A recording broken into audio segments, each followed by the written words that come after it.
Hello, everybody. Welcome back to Badonkagonk. Excuse me.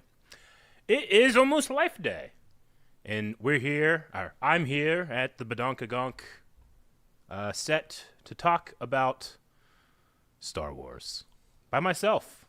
Aaron is not here. Aaron has betrayed us, and he's now a Trekkie.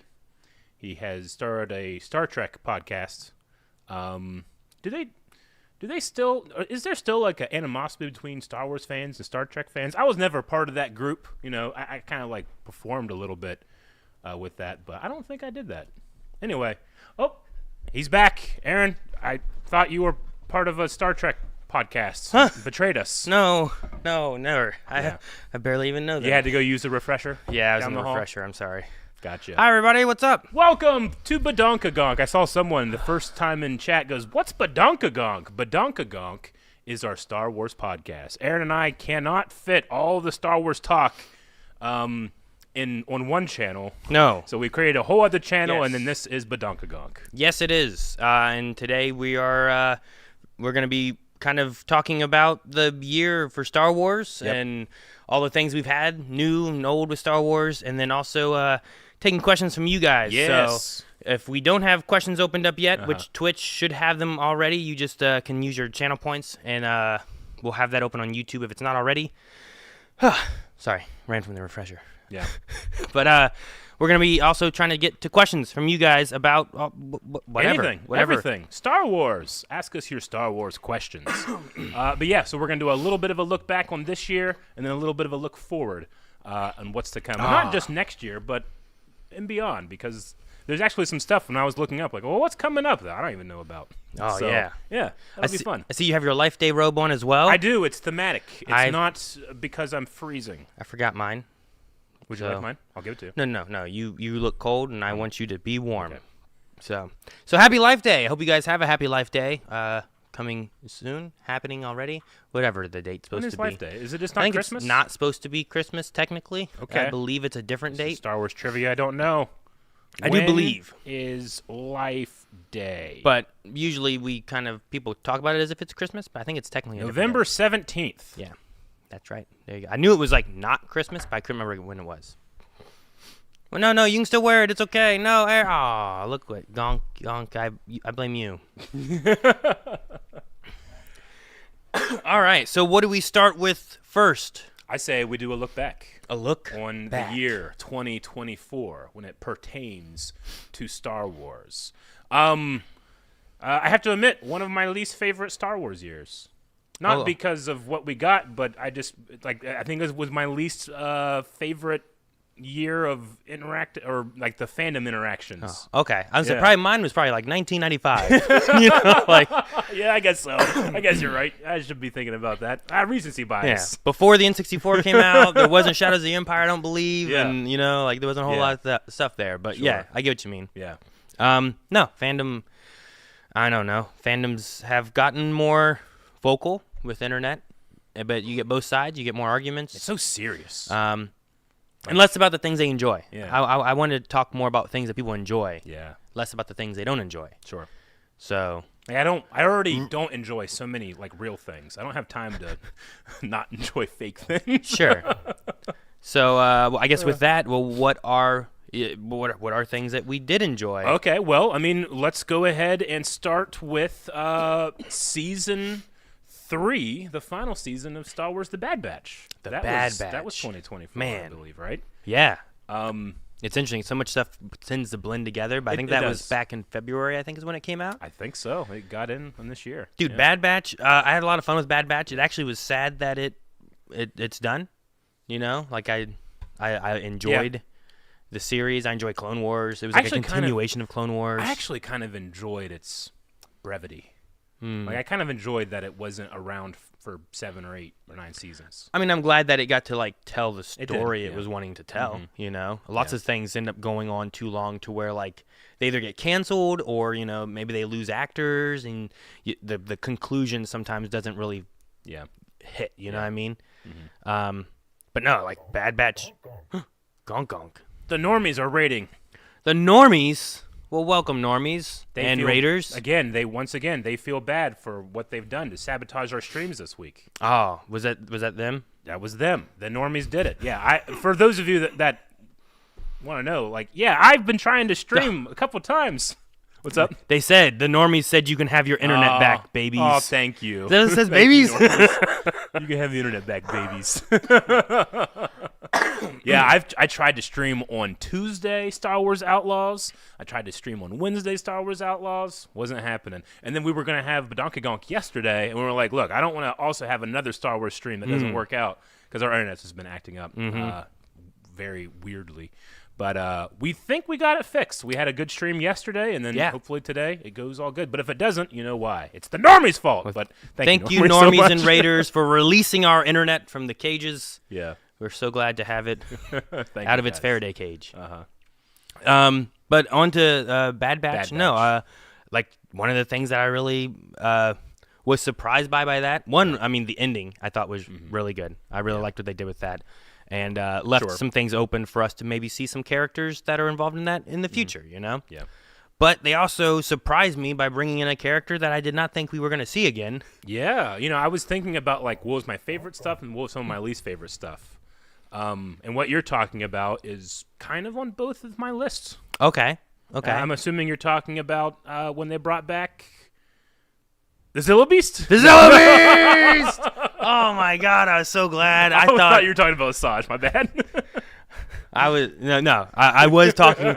So the Zilla Beast was a thing that I really did enjoy. Unabashedly, maybe my favorite Star Wars moment of the year. It's definitely a thing where it's like I have had that as an ongoing kind of thing that I was like, man, would it be so great? Like he said he wanted to do something with this, and it's just never gonna come back again. Yep. So every time there's is it Zilla Beast? It's a Zilla Beast. Sure. What's inside that cage? It's a Zilla Beast, you know. And I was so glad that we got a moment. Zilla Beast. I was so happy for great. myself. I was more happy for you. I think I enjoyed that more because of you. I'm so I don't know. Whenever I watched that originally, it wasn't like it was my favorite episode, but it was one of those loose ends where I'm like, something needs to come of this. Something should return with this, and I was so glad that it did. But no, while I didn't think we would get a Zilla Beast again. I didn't think we would ever see Asajj. It was possible we could get a Zilla Beast. I didn't think it was possible we could get Asajj. Yeah, exactly. Just because I believe it was this year, or was it last year? I think you have a list of books and stuff that we've gone over and stuff too. But it was last year. It was last year when we read her book, Dark Disciple. Yeah, the Quinlan Voss. I like that book. I loved that book. It remains one of my favorites we've done. Yeah, I thought it was really good. I thought the story was really good with it. But with its ending, I'm like, okay, well, we won't be seeing her again then, you know? This is, and even to Melanie would be talking about it all the time and stuff too, because she really wanted Asajj and Ahsoka and Barriss were three of her favorites. And she's like, I don't know where Barriss went. I would love to get Barriss back again. Asajj, get those three together. That would be so cool. Yeah. And she'd always talk. I'm like, Melanie, you want me to tell you something? Yeah, right. Because I'm like, you're probably not going to read the book. We don't have a lot of time.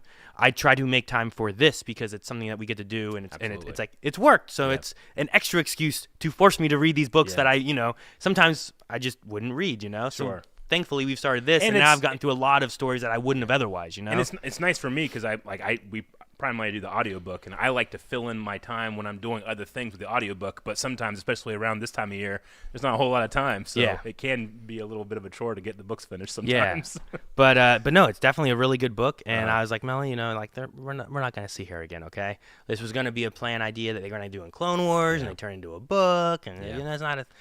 I remember people even, we would talk about in reactions, what if Asajj showed up before we read that book? And people had the same thing. It was like, you guys should read more. And they're like, what do you mean?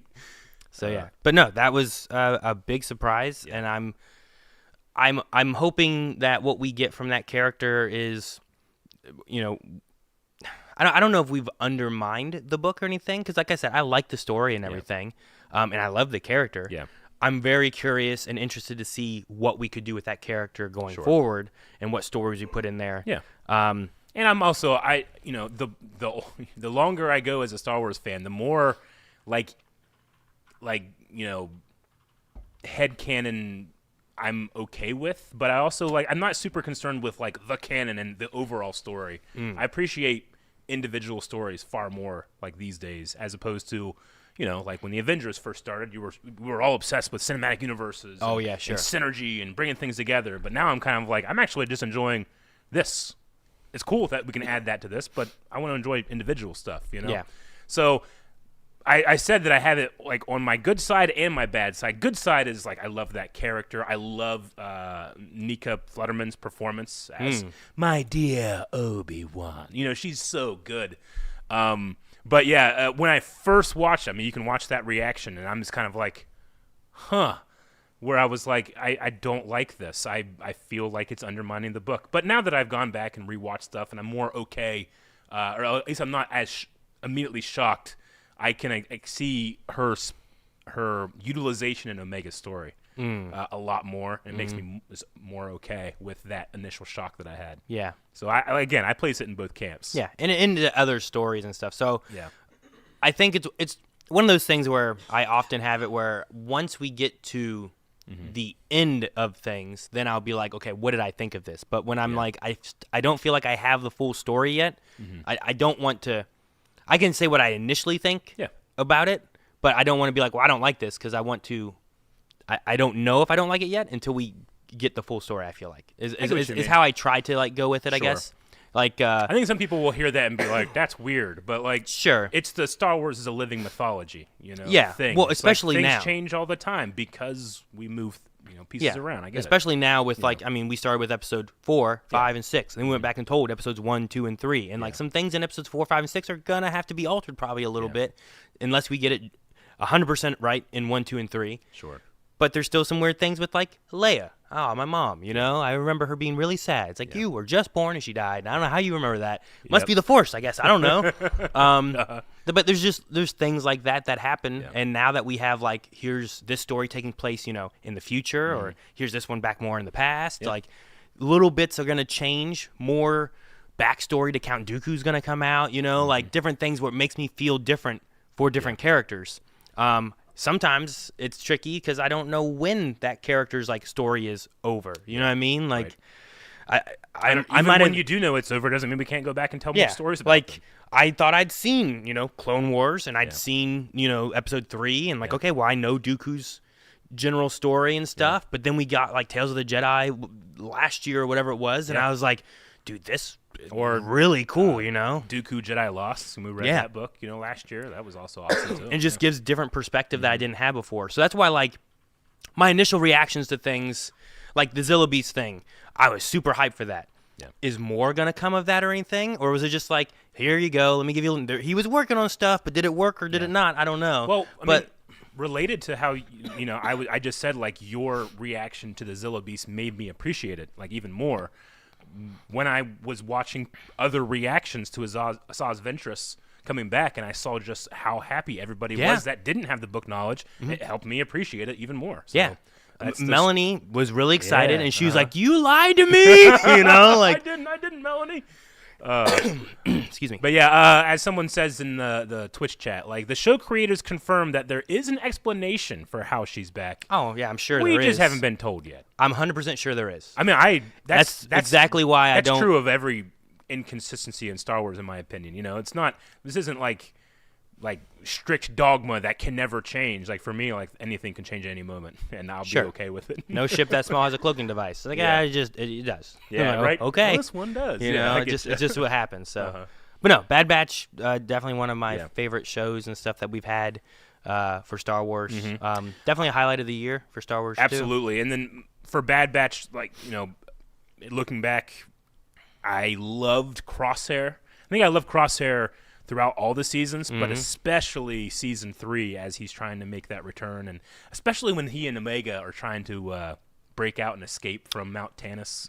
There's this one line where Omega's like, what does she say? She goes, "Oh, Tech made me memorize the entire schematic in case we ever did this," and Crosshair's like, "Of course he did." I loved that moment because they both know this character so well, kind of thing, right? Yeah, and I also, with Crosshair and just the other ones, I love even though they're all voiced by the same person, Sure. I love the uniqueness they all so have. good.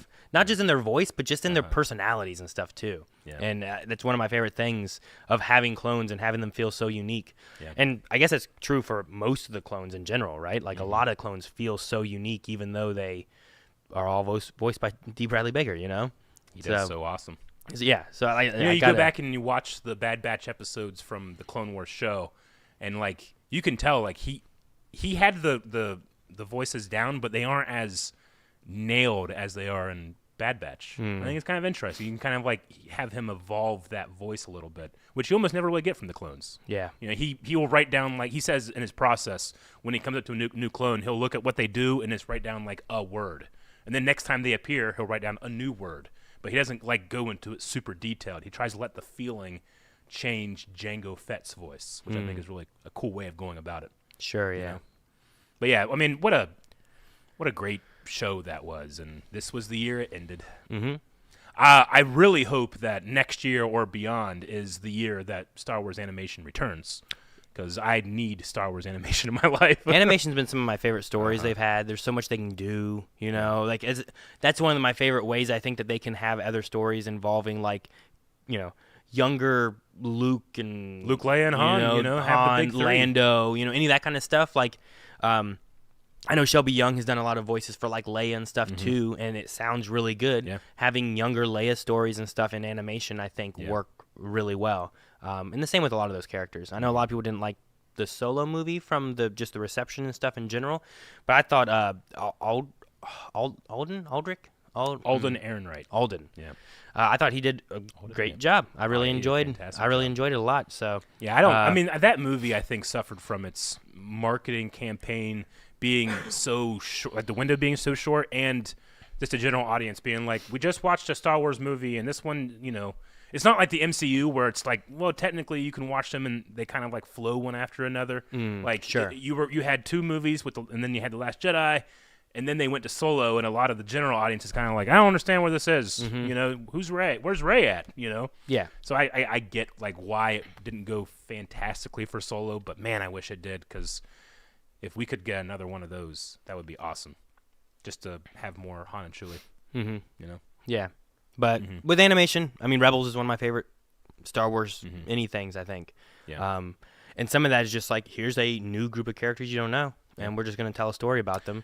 And we can take art from old Star Wars. We can, you know, do all kinds of stuff with it, you know? So. Well, speaking of Star Wars animation, the next thing that happened in 2024 after the Bad Batch was, I think, Tales of the Empire, which was kind of a sequel successor to Tales of the Jedi. Yeah. And in that one, like, I think that's the project that I've never gone back and actually done a rewatch. It's definitely one that I don't think need to. stuck with me as well. I like Barriss. Oh, I love Barriss. I love getting more of that story and getting to see what happened with her. Seeing how far she made it. Yeah. I wasn't, and maybe I will be more with more Ahsoka, you know, season or the movie coming out or any of that kind of stuff. But, oh no, what's her name? Ahsoka Morgan Fodder? Elsbeth. Morgan, yeah. With her, like, those stories didn't quite interest me as much. I don't know if it's a matter of... It's weird. I think I was more interested in Morgan than I was Barriss at a certain point, yeah. I mean, I think, like, it adds more to what we see in Ahsoka. Definitely. You know? I mean, going back and rewatching those scenes now with that in there, I think very much enhances it. Yeah. So, I mean, that's nice to have. But I don't know. She hasn't been one of my favorite characters or anything where I felt like I really need to understand this character and I want more story. Yeah. Maybe I'll think differently on that, or maybe how long did it take you to warm up to Asajj? Asajj? Asajj Ventress? Yeah. I don't know. I mean, it's always an interesting thing with like the villains. Sure, and it's also like her. I mean, her being animation, and I had so much more time with her. Yeah, sure. With I don't know, with Ahsoka and Mandalorian, you have one episode with her, and then she's in how many episodes was Ahsoka? Like 8? Yeah, it was a few with that, and she's in it some. Yeah. But maybe it's time. Like I felt like I had more time, or I grew with Ventress more, maybe too. So I don't know. I feel like Asajj Ventress didn't. I don't know. I feel like she had an interesting type where I didn't feel Morgan was like hitting it for me. Maybe. Gotcha. I don't know. You know what? This is gonna sound really weird, but because I've been like learning a little bit more about like D&D, Dungeons and Dragons, and the systems that are done with it. I understand the cantrip from a warlock called the Green Flame Blade. Sure. And Morgan has that green flame blade thing, you know. So now, when I watch it, I'm like, "Oh, cool, dude! Like you can spec her as a warlock." Sure, yeah. I mean, she has that kind of witchiness to her and stuff. The Blade of Towson, right? Yeah, is what it was. Yeah. Yeah. But maybe I need to go through and rewatch them at some point. I haven't done that with some of the newer stuff as much as I would have liked to. I used to watch, but I was younger and all the time. I think when you're younger, you have like more time. You know what I mean? You have more time and you have less options. When we were younger, yeah, when I was younger, I did. Now there's less time and far more options. But I truly do think, especially for people that consider themselves like hardcore Star Wars fans, like go back and watch the stuff that didn't hit you as hard the first time. You might enjoy it in a different way. I'm not saying it will change, and it doesn't invalidate the first time you felt. Sure, yeah. What you felt the first time you watched it. But I do feel like repeat viewings benefit living mythologies like Star Wars. Yeah, I get that. No, I guess I just think like I don't know if it added enough for me or answered questions that I had or didn't know I had. Yeah.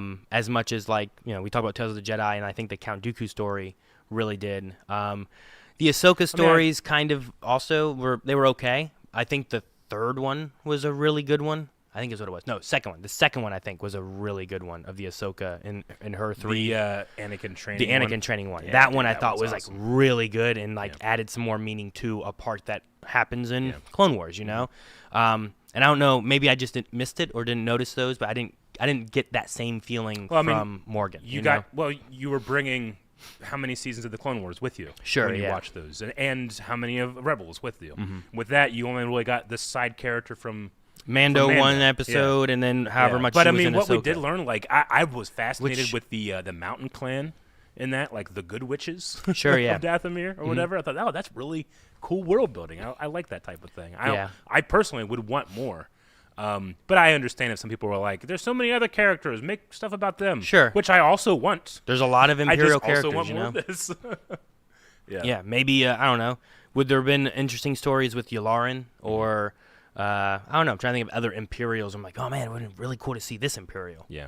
But I don't know. I don't know which Imperials. I don't like a lot of Imperials.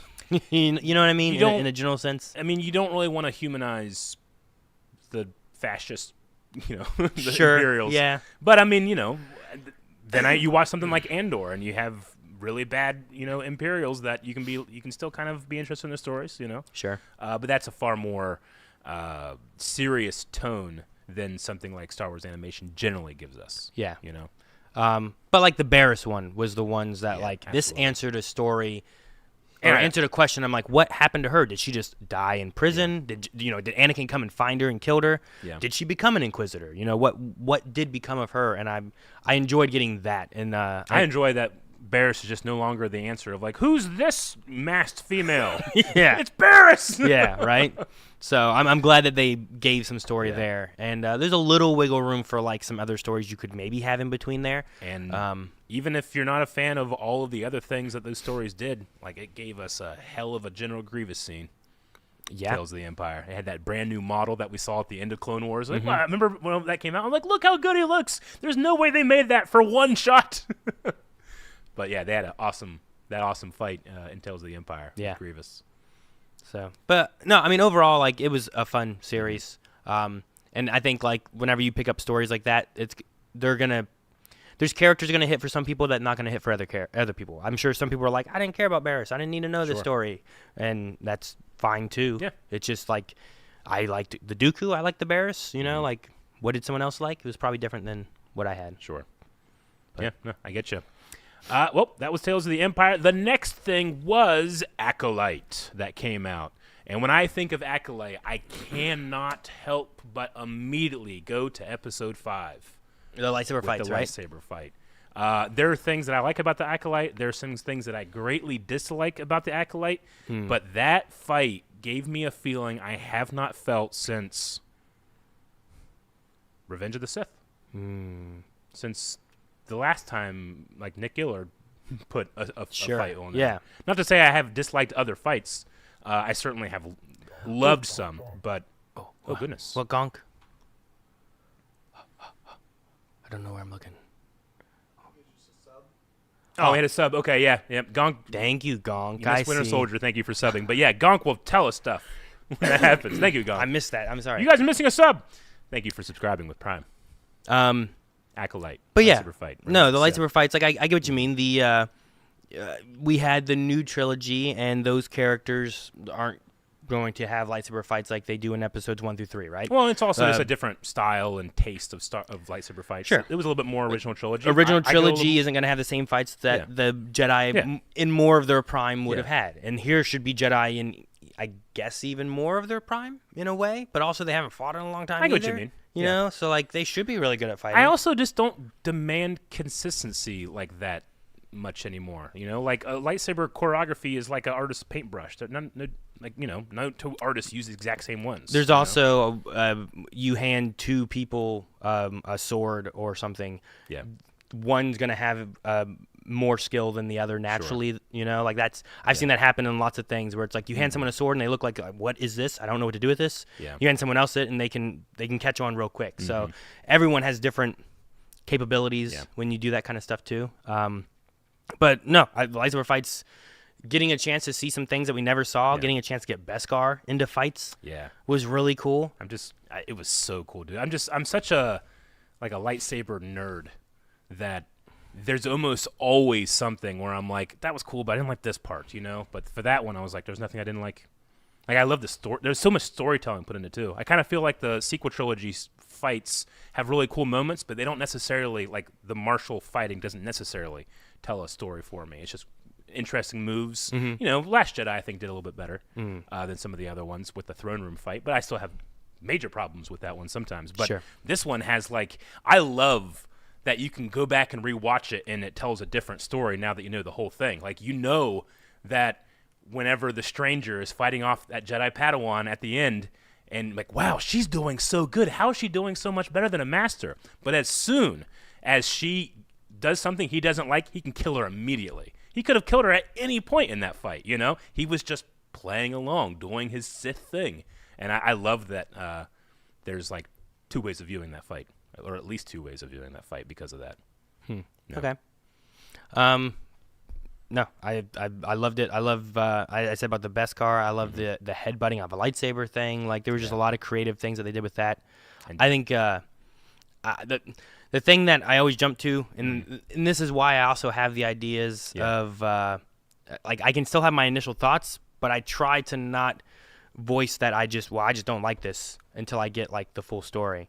And I think that one a lot, like every episode came out and people were like, this is terrible. And well, I mean, it was before even a single episode came out. Sure. The hate campaign against it was so artificial. And I think there's a lot of like story elements where it's like, well, maybe this could have been better. But like to complain about it, for me, to complain about it in episode 3 about like you could say like pacing seems off for you or whatever it is too, but to be like, this is a bad story. I'm like, at least wait until we get the full story. To get to the whole thing. And then we can say, like, okay, what doesn't work in this? And we can really talk about all the elements that you don't like or do like with it. Yeah. I mean, so, like, I hate that I have to, like, whenever I think about it, I have to think about all that happened along with it, too.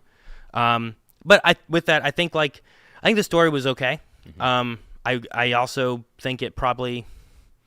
I think they were kind of looking at maybe going forward with more story. Oh, 100%. And giving us a little bit more and what direction it was going to go. And Manny Jacinto keeps going to conventions and saying like, hey, if you guys want more, Plagueis and the Stranger, like, ask for season 2. Like, we have plans. You know? And that fills me with like, I want to see that, but I also like I have a very bittersweet feeling when I see that because I just do not believe that the fandom will do that. Sure. Like, I would like to know... People that like it will be like, it's a lost cause. Yeah. And I guess it's the same, like, my... I know, like, people either like or dislike The Last Jedi. Yeah. For me, like, it doesn't hit very well, because I think, like, the Canto Bight kind of wraparound story was, like, I guess it's just what Finn does, but the overall story doesn't really help progress with it either. And then, like, where we go into Rise of Skywalker, it just kind of feels like the middle part didn't know what it wanted to do, and then they went and did this. But I have that issue now after seeing all 3 movies. I didn't have that issue necessarily when I was watching it through the first time with the movies. Like, oh, man, what's going to happen next? Because you're waiting to see what happens next. Because, I mean, movies, television is you're building it in your head as you go. You're not looking at a completed product. You're recreating it recreationally. Sure. You know? I thought maybe whenever we got to Rise of Skywalker, some of the Canto Bight stuff was going to come back. There's that little kid with the broom, some different things. Like maybe something we did here will matter over here more so. And I never felt like it really came back or did much with that. Yeah. I mean, I can voice my disagreements with what you're saying, but that doesn't change how you feel. Sure, yeah. No, I mean, you may be like, well, it meant, the galaxy and like there's hope in the galaxy and, you can look at it however you want. But that's how I took it then, and that's how I take it after watching the third one. Yeah. But I mean, like, I don't know. Did I need to go through that just to get that one little kid to grab a broom and look at the sky? I don't know. Maybe I did. Maybe I didn't. I quite love that. Maybe. Yeah. But did I need? I see myself. But did I need 40 minutes to get that moment? I don't know. Well, I mean, again, I don't want to. You know what I mean? Like one of those kind of things. I feel like you say Canto Bight and say Finn, and I say Canto Bight and I say Rose. Sure. Yeah, she was there too. Yeah. Well, like her story about bad Finn guys is here. It's like, wow, this is so cool. Bad guys on both sides, and no one's really all good. Well, and, teaching some of that Finn how to aspect of actually look for the people that are being hurt, not the people that are succeeding. Sure, yeah. Yeah. No, I mean, there's some things there, but also by the end of it, like, I don't know. There's a lot of Finn things too that anyway, that was one of those things where I'm like, I feel like it doesn't have a good through line. But I didn't necessarily feel like that when I was watching it the first time. With Acolyte, I think the through line was probably there for the first season, but we didn't hit the end. Yeah. We got to where like there's some questions and maybe some reveals that we're getting that we're going to really stack on later. And like similar to Solo, like I was really curious on the idea of this trilogy of scoundrels or whatever that they were going to do, and maybe what other stories we could have gotten. And now it's one of those things where it's like I wish we could have gotten those, and maybe we do at one point, or maybe it becomes a comic book or a book, or who knows. But I would have liked to have seen where it was going to go. But I do think like some acting and character choices sometimes were a little weird. But I mean, I watched the prequel trilogy. Yep, I did too. That doesn't stop me from enjoying Clone Wars. I remember wanting more. Yeah, I really enjoy the prequel trilogy as well. Yeah. I know a lot of people have issues with Hayden acting, the love story that happens in Episode 2. I usually say Episode 2 is like one of my lesser favorite of the Star Wars saga. But I still also really enjoyed that, and it was part of my childhood. So a lot of people that watch Acolyte, kids and stuff too, this is going to be part of their childhood. And you can also go back and watch it and bring along with you all the development and story that's happened since then. Sure. But you're not going to be able to do that with Acolyte. No. Most likely. No. Which is a fucking travesty, in my opinion. Sure, yeah. No, I get you. So that's the sad part that I have with that, whereas like I like to try to see where the story is going to go from the storytellers as much as I can. Yeah. And then by the end of it, be like, I like or don't like. But I don't know. So I don't know. I don't know what else to say with it. It's just I for the most part enjoyed it. It wasn't my favorite Star Wars for this year. That was probably Bad Batch. Probably. But that was also if you're a dirty ranker, sure. That was the third season of, these characters and their story and where it was going, and it built up on that, So. Absolutely. Yeah. Jinx Pixel, thanks so much for the bits. Oh, thank you so much. Hey guys, Jinx. just want to drop in and say happy holidays. Can't keep up with all your stuff, but I catch a video here and there. Love you all from the chilly Midwest. Well, stay warm. That's what Eric was trying to do. I'm trying. I have a thermal one under here trying to stay warm. Oh yeah, I said Beskar earlier, and it was Cortosis. What I meant. Cortosis. Sorry. Yeah. Yep. Okay, so going from there, we had Star Wars Outlaws. Aaron. Yep. Aaron hasn't played Star Wars Outlaws, so I can do the heavy lifting. With bought the game. You bought the game? I bought it within the last, a couple weeks maybe. Yeah. And I haven't started it. We were unsure if you were going to try to do it on the channel or not. For a while there, I was thinking about trying to stream it. I think I'm just going to play it. Just play it. We have a holiday break coming up, Yeah. And we moved the PlayStation into the bedroom so that Melanie may watch and see what the story is with that too. I absolutely have been having a fantastic time with Outlaws when I can play it. But yeah, I've heard people like it had a not a great launch, and people were like, "Oh, this is fucking terrible," and I don't understand. Granted, I'm not a huge avid video game guy, so I do know I don't know any problems. I do know they made some kind of like stealth change or something like that at some point. Which happened as I was playing, like from this to this, and the only thing did you notice a difference? Not really. The only thing I really noticed was the handling of the speeder bike, which got a little bit better. Because sometimes the speeder bike, like you get on it, you press down on the accelerator, and it's like, hey, there's a reason. Like these are dangerous. They're too fast, and you blow up. It's not like Book of Boba. No, it is not like Book of Boba. But the things they change is they kind of like, on certain paths or when you get started, you kind of go slower and that builds up in acceleration. But yeah, I'm not one of those people that, knows video games very well. And thus, I can't look at the game and be like, look, here's all these other examples of this being done well. Like this was you don't have all that. Yeah, this was me. I often experience new types of games through Star Wars. Gotcha. Okay. But yeah, the world itself, I don't know, there was one person that came in on one of my streams and was like, this game has no soul. And I was like, what? Like, there's this, I'm going to spoil a sequence or a thing that this game does. Like, you have your little reptile Nix, right? He's your little buddy. The and he does really cool stuff, and he can attack something. Distract He can distract. But when you get to a new place, you'll often find like a food vendor, and you can go have dinner with Nix. You can like have a really cool Star Wars meal as a QuickTime event.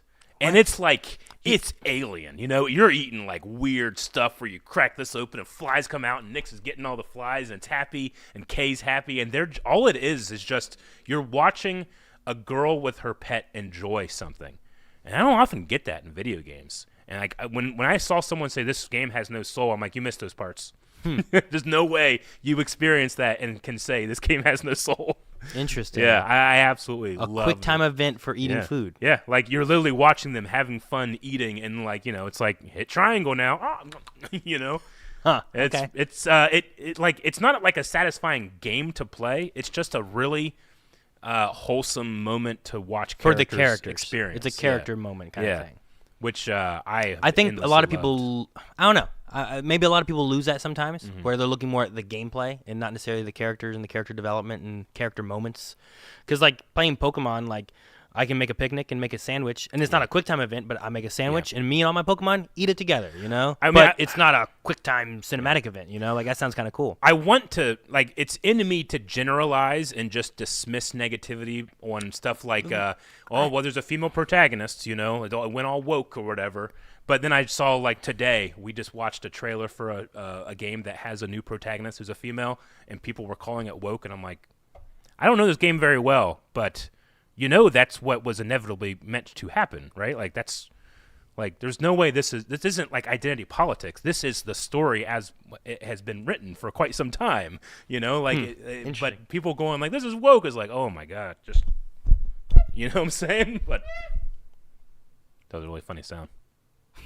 But yeah, I haven't played too much of Outlaws then. Yep. I've seen some trailers for it. It looks really good. I hope that I hope when I get to it, I hope the gameplay and a story. Have you enjoyed the story aspect for it then? Absolutely. And I wanted to say too, like I don't want to generalize because I understand there are people that have legitimate gripes with things that I have no problem with. I mean, that's perfectly fine. It's only whenever it becomes culture war stuff that I get like hot and bothered about it. Sure. If it feels like, I mean, this is a whole new character and a whole new story, and it's not like the stealth mechanics aren't fantastic. They're not like this is the best game I've ever played, but I abhor the ranking feeling of like something that I'm currently doing must be the best or it sucks anyway. So. I've heard that most games have someone doesn't like every game in it. Yeah, you know what I mean? Right? Yeah. Alien Isolation, I think most people think is a really good game, and I've also heard some people say like they don't like it because like stealth and first person is terrible, and they don't like that. Sure. And I'm like, I get what you mean. Yeah. But I played it and I did enjoy it. Yeah. So everyone's gonna enjoy something somewhere. But But I mean, it's just for me, like the greatest thing that game does is just when you walk into a city, you feel like you're walking into a Star Wars city. Okay. Whereas like, I love Jedi Survivor, but when I, first get to Coruscant, there was nothing about that made me feel like, oh, I'm with the people of Coruscant. I'm exploring Coruscant. It's like, no, I'm in a game level with stormtroopers, and it's designed as a puzzle, and you got to get here and here and here. I didn't really feel that way when I go into like city city. It feels more Assassin's Creed to me a little bit. The only real like city is the town, I think, on Kobo. Kobo, which even then doesn't necessarily feel super. Well, it's not like super lived in. It's not everybody's a lot standing of in the same people in spot there. forever, you know. Whereas, like, you know, people are moving around, and it feels like there's a lot of activity, and it feels like people are doing various jobs. That type of thing. Like Grand Theft Auto, people are driving through town, and you shoot at their car, and then they respond and they drive away, or they get out and they pull you out of the car and they start beating on you. You know, whatever it is. That's been easily, along with the Knicks thing, like my favorite moments while playing the game. And I'm not done yet. Hopefully, I get to finish the game here in the next week or two. But I'm on the final mission. Okay. I'm just doing some side stuff before it. Yeah. Okay. Well, anyway, that was Outlaws. I hope so. Yeah. No, I look forward to playing through and just getting to see a new person, like in the Star Wars universe. Whether you get to see a little bit of connections here and there. Like, getting to play Jedi Survivor and Jedi Fallen Order, like, Cal Kestis, like, here's this survivor of Order 66, and what is it like in between episodes 3 and 4, I thought was a really cool, like, story. Yeah. It's not directly connected into, like, the Skywalker saga and that kind of stuff, too, so there's a lot of freedom it got to do with, like, let's tell some story stuff here. So I'm interested to see, like, in a more scum and villainy kind of, like, scenario, what it's like being, like, not a Force user or just a person on the ground and trying to survive. You know, like, if I was Han Solo or someone like that just trying to survive in the galaxy, what would that be like? And that's what I expect to be out of Outlaws. So. Yep, that's what it is.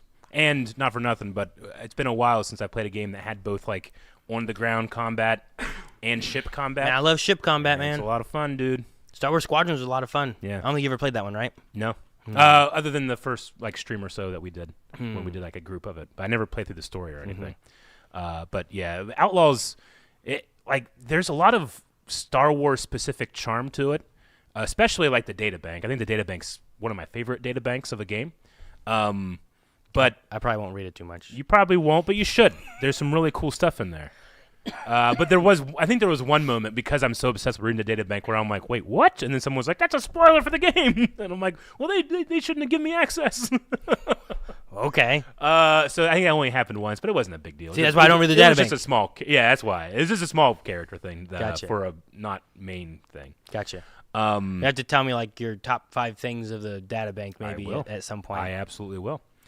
And then I had one other thing about it that I wanted to spotlight. Oh, it does this really fun thing. It's a really small piece of the game. Like, you'll barely, notice it. I mean, you'll notice it, but it barely comes up. But, like, when you go into hyperspace and you go to the next planet or a new planet or something, as the stars streak and then you're suddenly in the blue hyperspace, a little, like, crawl comes up and just kind of tells you what you've been doing.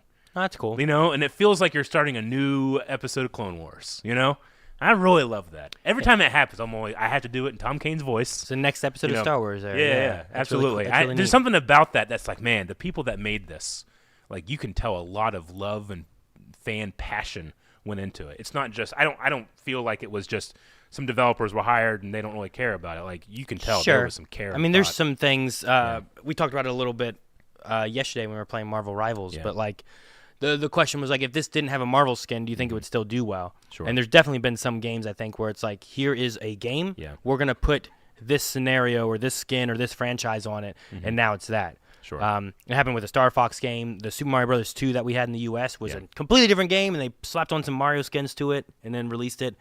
But, like, that would have been my worry of, like, okay, we're going to make Grand Theft Auto in space, and then, like, just make it Star Wars then, you know? And it doesn't really have a Star Wars feel. It feels more like another game, and now it has this. So, but I'm glad then that it has Star Wars elements and stuff. And it sounds like you also like to play. Now, is it Sabak that's in the game? Sabak.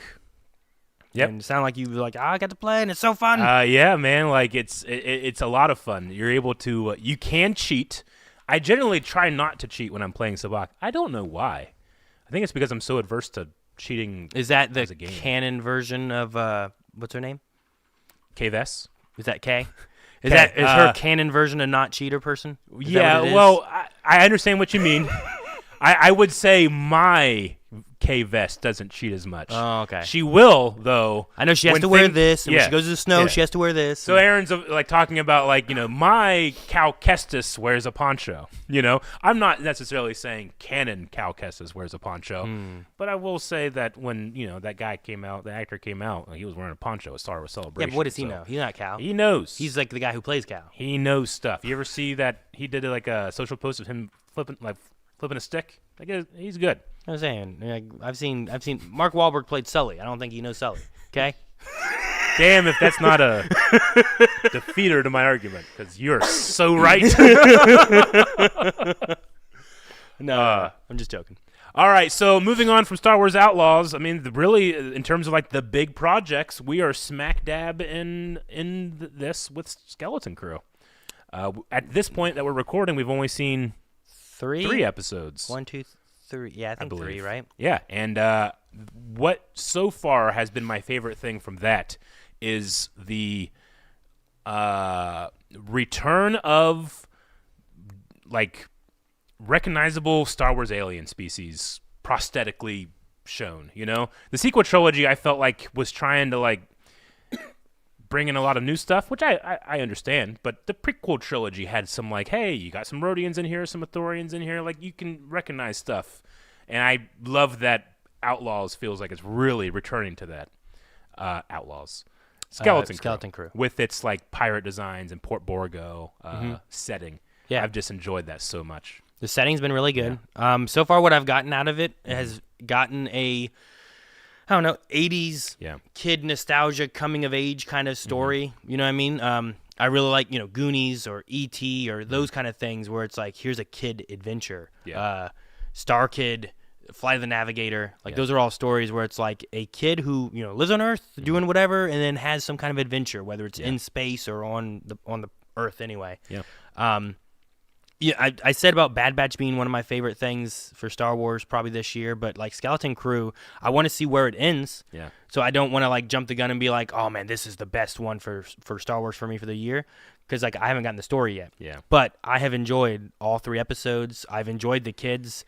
I know one of the conflictions with Acolyte was a lot of people didn't like the kids and their performances. The younger kids, yeah, their performances weren't the strongest. But I think these kids have been really good, and I've really enjoyed them. They've been funny when they need to be funny, and like I feel like they're like out of their element. And like I mentioned it in the thing, but like they're annoying, but not annoying to watch. They're annoying each other. Yeah, they're acting annoying. Yeah, they're not like and maybe it's because like they're meant to be like annoying and out of their element. Yeah. Versus like maybe the emotions that the other kids are supposed to be hitting just didn't quite work. Sure. But no, I think these have been really good. I've had some mystery elements that I'm like, I'm curious to see what this is going to be about. I love the pirate aspect, because like pirates in Star Wars and in space has always been fun, and just pirate stories in general. Jim Hawkins for like Treasure Island or something like that, where like that's another like kid adventure coming of age kind of story, and it like kind of hits really well with both of us, because right now I'm taking Jake and Jancy through Black Sails, which is a pirate adventure, and then you're working on Treasure Island for a play. Yeah, so we're both like really in on Skeleton Crew right now because of our really pirate good. angle. I love the pirate stuff. So and you're right, the characters, the aliens, Brutus, the dog captain dude right now. Like I really like his design. I like how he looks. I love how he sounds. Yep.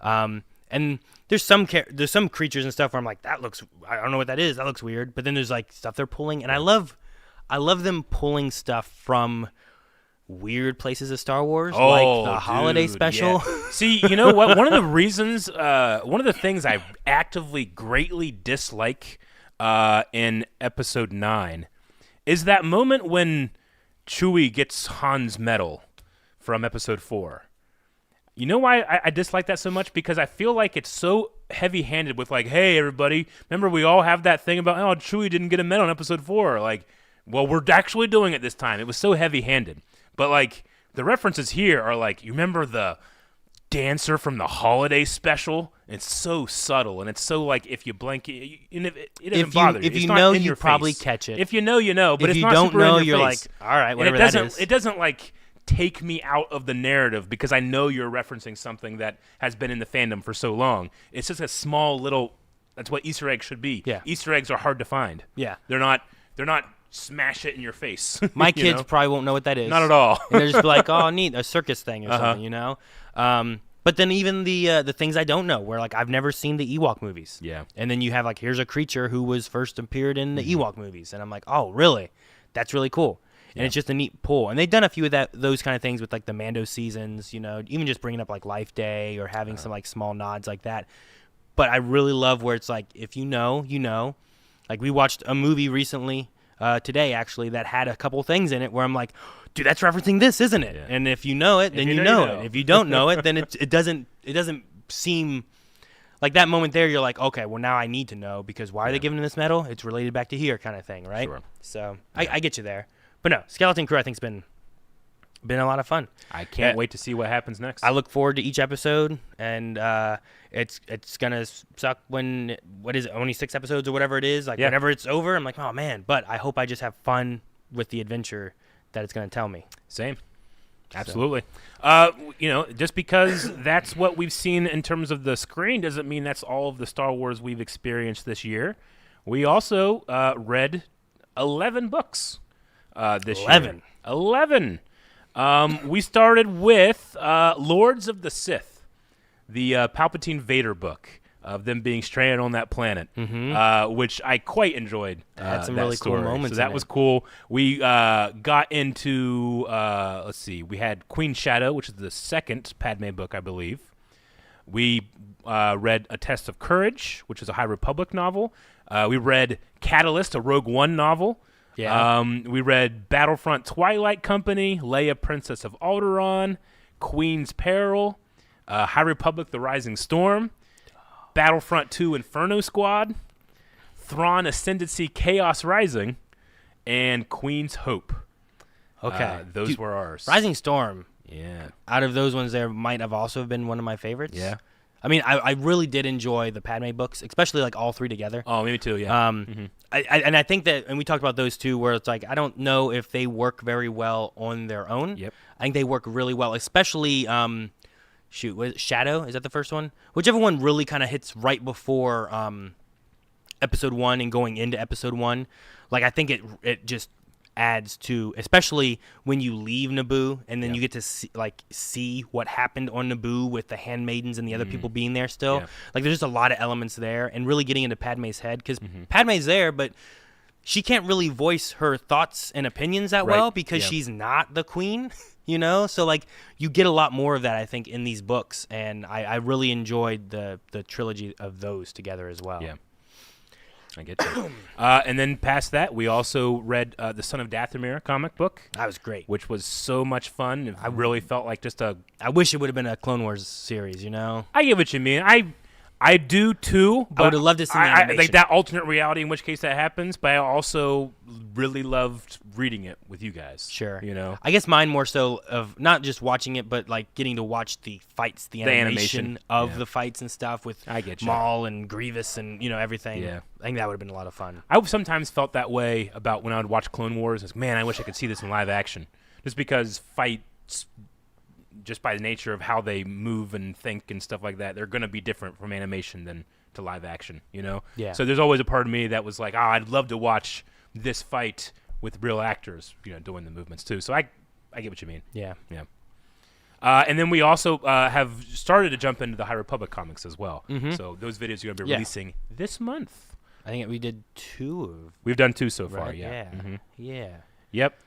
And that was our look back at 2024. Okay. I mean, there's a lot of good stuff. I like the Star Wars we got this year, but I'm looking forward to what's coming. Yes. The ones I can think of, because I know we're talking about like things for next year, but also further on. Yeah. I've been looking forward to a new Star Wars movie. Like, I'm like, man, it's been a while since. What was the last movie that was released for Star Wars? I'm sorry, Rise of Skywalker? That was the last movie we had, right? Yeah. And that's been how long? That was 2019. Yeah. Okay. Right? I don't remember the 2015, 17, and 19. I think was the sequel trilogies. So it's been a while. So I'm looking forward to another movie. Well, we're gonna go ahead and jump in. I have listed here, I think in chronological order, or as much as I can, how they will release, both in television and in movies. Gotcha. I don't have like every book that's going to release or anything like that, just because we are still catching up. We have so many to catch up to. I can't even think about the new ones. Sure. Even though we will have a book for next week for next Badonkagonk that is going to be a newer Star Wars book that kind of just released. Yes. I think it's like the most recent release. It is one of the most. Yeah, I think it is the most recent release. It is. I can't remember the title right now. It is the Mace Windu novel. The Glass Abyss. The Glass Abyss is going to be our next book. So if you guys are following along, make sure you read that book, and we'll be talking about it for next Badonkagonk. Which will give you the hopefully. I want to say we'll give you the date for the next Badonkagonk at the end of the show, but. Sometimes it changes too. Yeah, this one was supposed to be yesterday. It was, yeah. Alrighty. So what's next coming out? So is it gonna next be... after Skeleton Crew is going to be, and I might, I did my best to research these, but also not research them so much that I don't want at all want to hear casting stuff or story stuff. I'm really just kind of going for like a loose thing. Sure. I know for a fact there was some casting thing that happened this week. I don't know what it is, but I know it happened. And just because people try to like send DMs and stuff like that to me, and I generally don't read them, but I saw like a bunch happening. I'm like, oh, is this a Star Wars thing? And yeah, so please don't tell us, like don't put it in the chat or anything, but anyway, so here's my loose framework of what's coming next. The next thing is April 22nd with Star Wars Andor Season 2 coming back. I am so excited for that. Andor Season 1 was such a, I want to say breath of fresh air, but I don't even, I didn't need fresh air, but it's new air that I haven't breathed before with that tone in Star Wars. I think I need to rewatch Season 1. Rewatch the first season? So I can watch Season 2, and then after, I want to watch Rogue One. Yeah, right. You know what I mean? Yeah. The first season of Andor, what was nice with it was it just had a different feeling. Yeah. I think that's kind of like, I don't know if Skeleton Crew is a good example. I don't know if it has a different feeling. I don't know. Like, Luke Skywalker isn't quite as young of his adventure into space, and you know what I mean? But this is kind of hitting a little bit of that same general note, but not to the same, I don't know, scale or extent, I guess. Yeah, I get what you mean. Like people that went to see Star Wars in 1977, like young adults and adults could still see themselves in Luke pretty much, but the kids, you kind of have to like put yourself back to see yourself. It's a little more Goonies, a little more Goonies. Of like younger kids. Mm-hmm. But it just feels different. I don't know, than like a lot of other Star Wars that we've had, I guess. Yeah. Whereas like Andor is kind of like on the other scale of the other side of things. The complete other side. Yeah. Yeah. Where like it has a little bit more. I guess like the High Republic children's show is maybe sure. complete. That's the far, right? This one is just like having that a little bit more grown up, a little bit more gritty. You know, like I've found that interesting to have that gritty Star Wars. Love it. Just to kind of be like, the sci-fi fantasy-ish kind of side of things, and that can be more. I don't know what the word is I want to have, but just it's not quite as when Yoda's there. It's not quite the same as whenever you're in prison and you get shocked if you don't act right, like sure, I get what you mean. They have a different feel to them, and I like getting a chance to see like the Empire pushing on the downtrodden and the downtrodden wanting to push back against it too, and it's interesting to see that. My favorite thing about that is just how many characters are in it. Like, I want to say like there's so many diverse characters. When I say diverse, I mean like in like sheer number and avenues. We have antagonists and protagonists, but they kind of flip-flop a little bit, Like, Cassian's not the greatest dude, he's not, he's not your hero. Yeah, right? Like Daedra, the Imperial ISB agent, she's not a good person, but I also am, like, really caring about what happens to her next, Like, Sybil, like, eating his, his cereal with his mom, Like, there's, but even then, like, I can go up and get my character sheet because I had to write. It's the first time in Star Wars I had to write like a detailed character sheet. There's so many because there's literally like 120 named characters in that first season. It's nuts. And I love that. As someone who, growing up, I was watching Star Wars, and then I went to the library and found the Star Wars encyclopedia, and I realized, oh my God, everybody has a name in a story in that movie, and it made me just appreciate things more. Andor kind of like knew that was happening and ran with it. Sure. By having all give these everybody characters. a story and a And name. I also love the way they presented it too. It really felt kind of Star Wars Episode 4-ish, where like in Episode 4 you start with the droids, and then from the droids you go to Luke, and now you start learning about Luke, and then from Luke you go to Han, now you start learning about Han, then from Han you go to Leia, you start learning about them. Andor kind of does that same thing too. Whereas like the sequel trilogy, you are with Rey a little bit, but then you also come over here with Finn, and then you also come over here with Poe, and they don't lead to each other like Episode 4 led to each other. Sure. I feel like, you would have characters like, it wasn't until Cassian met them, then they would branch off and start telling the story. I always thought that was really cool and very 1977 Star Wars. Andor also had like little like arcs of stories too, right? The Where it's like, arcs, here's this, we're gonna have a heist, so you're really hanging more with these characters for this event, and then we're gonna be like, we're gonna go to prison, and we're gonna be stuck with here with these kind of characters until we can get out of there. That feels so Clone Wars to me. Sure, the arcs. Mm-hmm. So I did like them doing that, and you get a little bit of time jumps and stuff in between too to kind of like, but yeah, I hope that I'm sure the quality of the story and stuff is still going to be really good. I want to see where we go and how it butts up to what we know of Rogue One. Me too, which is just fun because Rogue One like butts up to Episode 4. So that whole like lead-in thing even works with the production and the storytelling. Yeah. Yeah, I agree. I can't wait. I know that they started like production on that almost right after season 1, because I don't know if they had a whole lot of faith in the first season of Andor, but then the critical response to it was so great that I think they're like, all right, next one, go. And then I think the Actor Guild stuff happened around the time of their production, so it kind of slowed down. They had to come back and pick it back up. So its release has been pushed back a bit, but I can't wait. I can't wait for that. So, and I'm hoping that they do more where it's like, let's do not Andor season 2 necessarily, but Star Wars, and just like, I want to see different types of stories. Like, me too.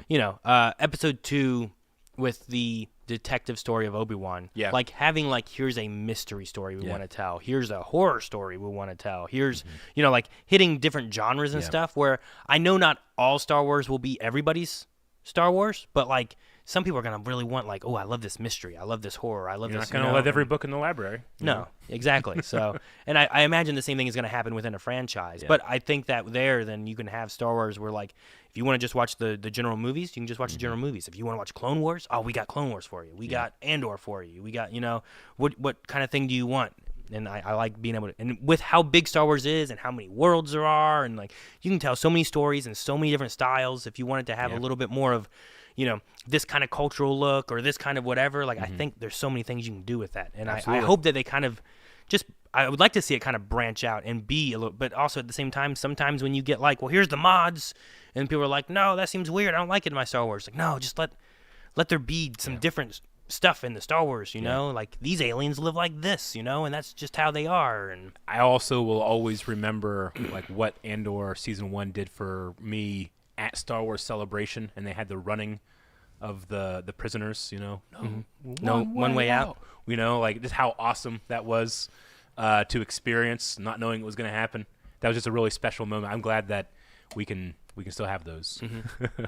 All right, so after Andor, I believe the next thing, which I don't know exactly a release date, but I believe it's 2025.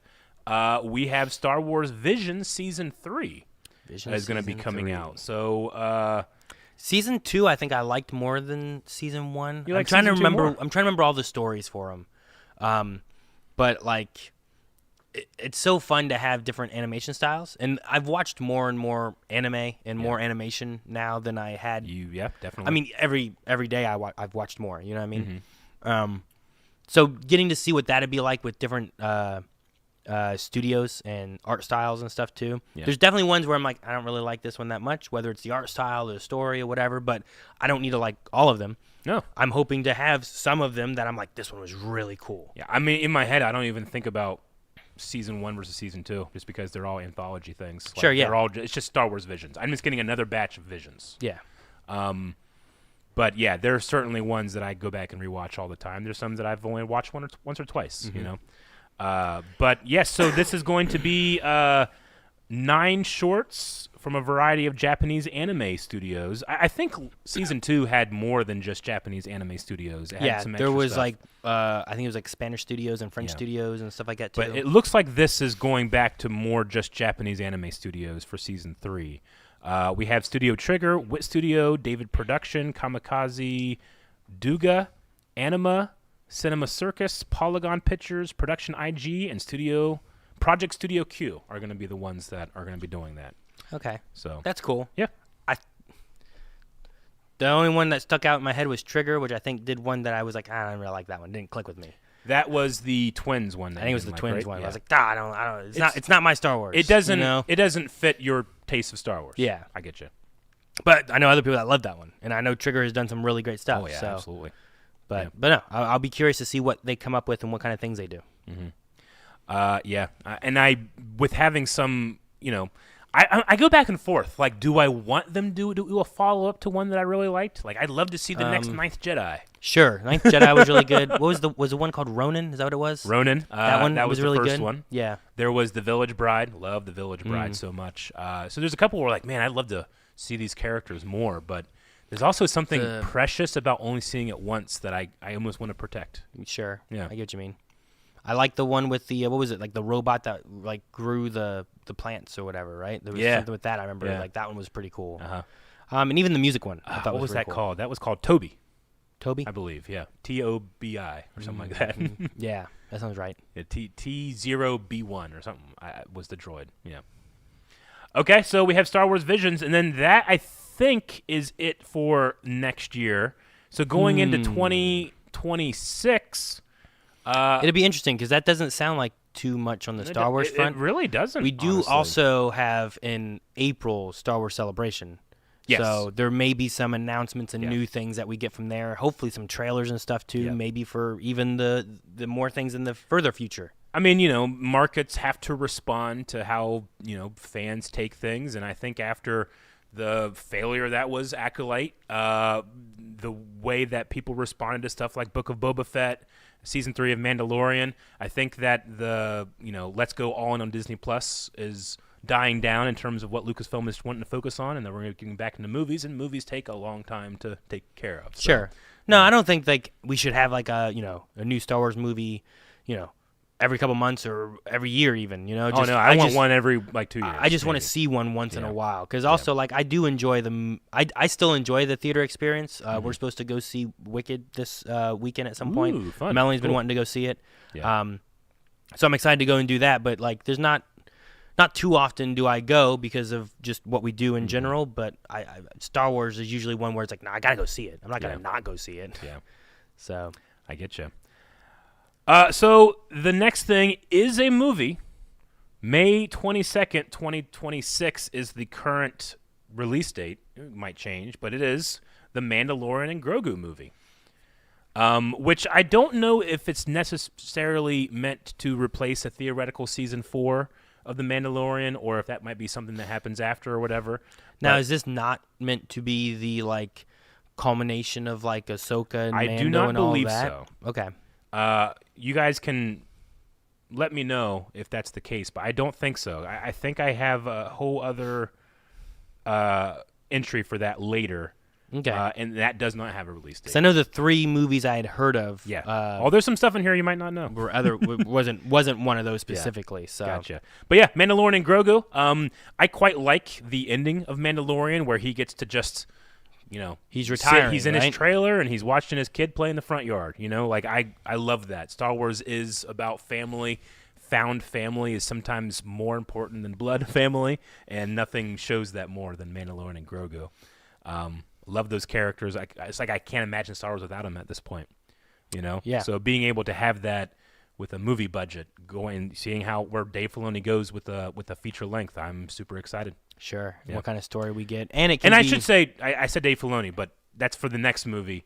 This is I think Jon Favreau. Favreau. Yeah, Favreau more. And it'd be interesting too because this can be Like, while it's all like one big story, I know a common complaint with Mando was like, well, we stopped here and this took time and we didn't do the main story and stuff. And it's like, but it's, I've played D&D and I think you have a little bit now too, or even Baldur's Gate, where it's like, well, sure, there's like a main story, but sometimes you have on that track you have to stop and deal with this before you can get back onto the main story track. Serial television needs that, in my opinion. Sure. Whereas a movie doesn't necessarily do that. We'll see what they do. Yeah. So like with it, I'm curious to see like what is I assume 2 hours ish movie for Mando and Grogu. What kind of story are we getting into? I assume it's like we need you out of retirement for one more thing kind of thing, or I'm excited to see what that's going to be. Yeah. And like or is there a time jump, or is it what kind of progress has Grogu made? Is as in his Mando training or Jedi training or anything that he's been working on. We know he has the Force. We know he's a Mandalorian. Like, I don't know. What are you going to do with that? Yeah. I mean, there's so many different ways that you can do that type of thing. Like, you can say, like, oh, is little baby Yoda going to start speaking or whatever? But I think just as interesting could be a baby or, a Grogu that never gets back what they lost going through the PTSD of the temple, Maybe. strike. Yeah. And maybe, like, Mando and Grogu become like a unit that grow together, not necessarily separately and apart, Yeah. Maybe we have to go rescue his rescuer. Yeah. What was his name? Kelleran Beck. Beck. Yeah. Ahmed Best. Absolutely. I'd love to see that. Oh, it'd be so cool, Aaron. I'm so happy they did that for him. Yeah. Okay, so all the other stuff that I have left on my list, Aaron, is stuff that is in development, doesn't really have necessarily A release date? Release dates or, too, like this is the nature of making projects. Like sometimes you start something, it doesn't work. 99% of movies that have been started have never been finished. It's a high percentage. It's a super high percentage, but that's also including independent movies. And now we're looking at movies and there's shows, or just movies and shows. So the next one is one more season 2 thing that I thought I heard about. So so the next thing is it's in development. Ahsoka season 2 is that what you're talking about? Yeah. I heard that there was gonna be, because at one point I thought it was gonna be Ahsoka season 1, and then it was gonna be that movie. Yeah. And then I heard there was gonna be a season 2 of Ahsoka, and with that I was like, okay, well that will be. I'm curious where they're gonna go with that, because where we ended. And also with the passing of Ray Stevenson. Yeah. With the passing of him. Absolutely. I liked that character, and I wanted to see what they were wanting to do with that character. Baylan Skoll, yeah. So absolutely. I'm curious to see what season 2 does, because I don't want them to drop that, but I want them to find some route that they can do with that too. So absolutely, me too. Baylan's such an interesting character because he feels like he's getting started on like the end of his journey. There's a part of me that wants to like, man, what was he like during the Clone Wars? Like, what was he like when he was a full-fledged, I believe in this Jedi? Yeah. Because I think those stories are super valuable. Just because eventually he falls doesn't mean those stories won't be worth something. Well, sure, and like the fall can be more tragic because of what he was like. Which before, I mean is a very Anakin Skywalker thing. Sure. Because like, well, yeah, I watch episode 3. I'm like, come on, Anakin, don't do it this time, please. But moving forward from that, I am extremely biased to Rey, but I'm 100% in support of bring a new actor on and let that character continue. Well, yeah, sure. Yeah. I would like to see that character continued than for him to be like dropped or something. You know what I mean? Absolutely. Yeah, I would be quite upset if it was dropped. Yeah. Maybe to the point of like. I mean, I'd still watch it, but to the point of like, this is going to take it down an entire letter grade for me. Whenever I'm inevitably forced to rank it.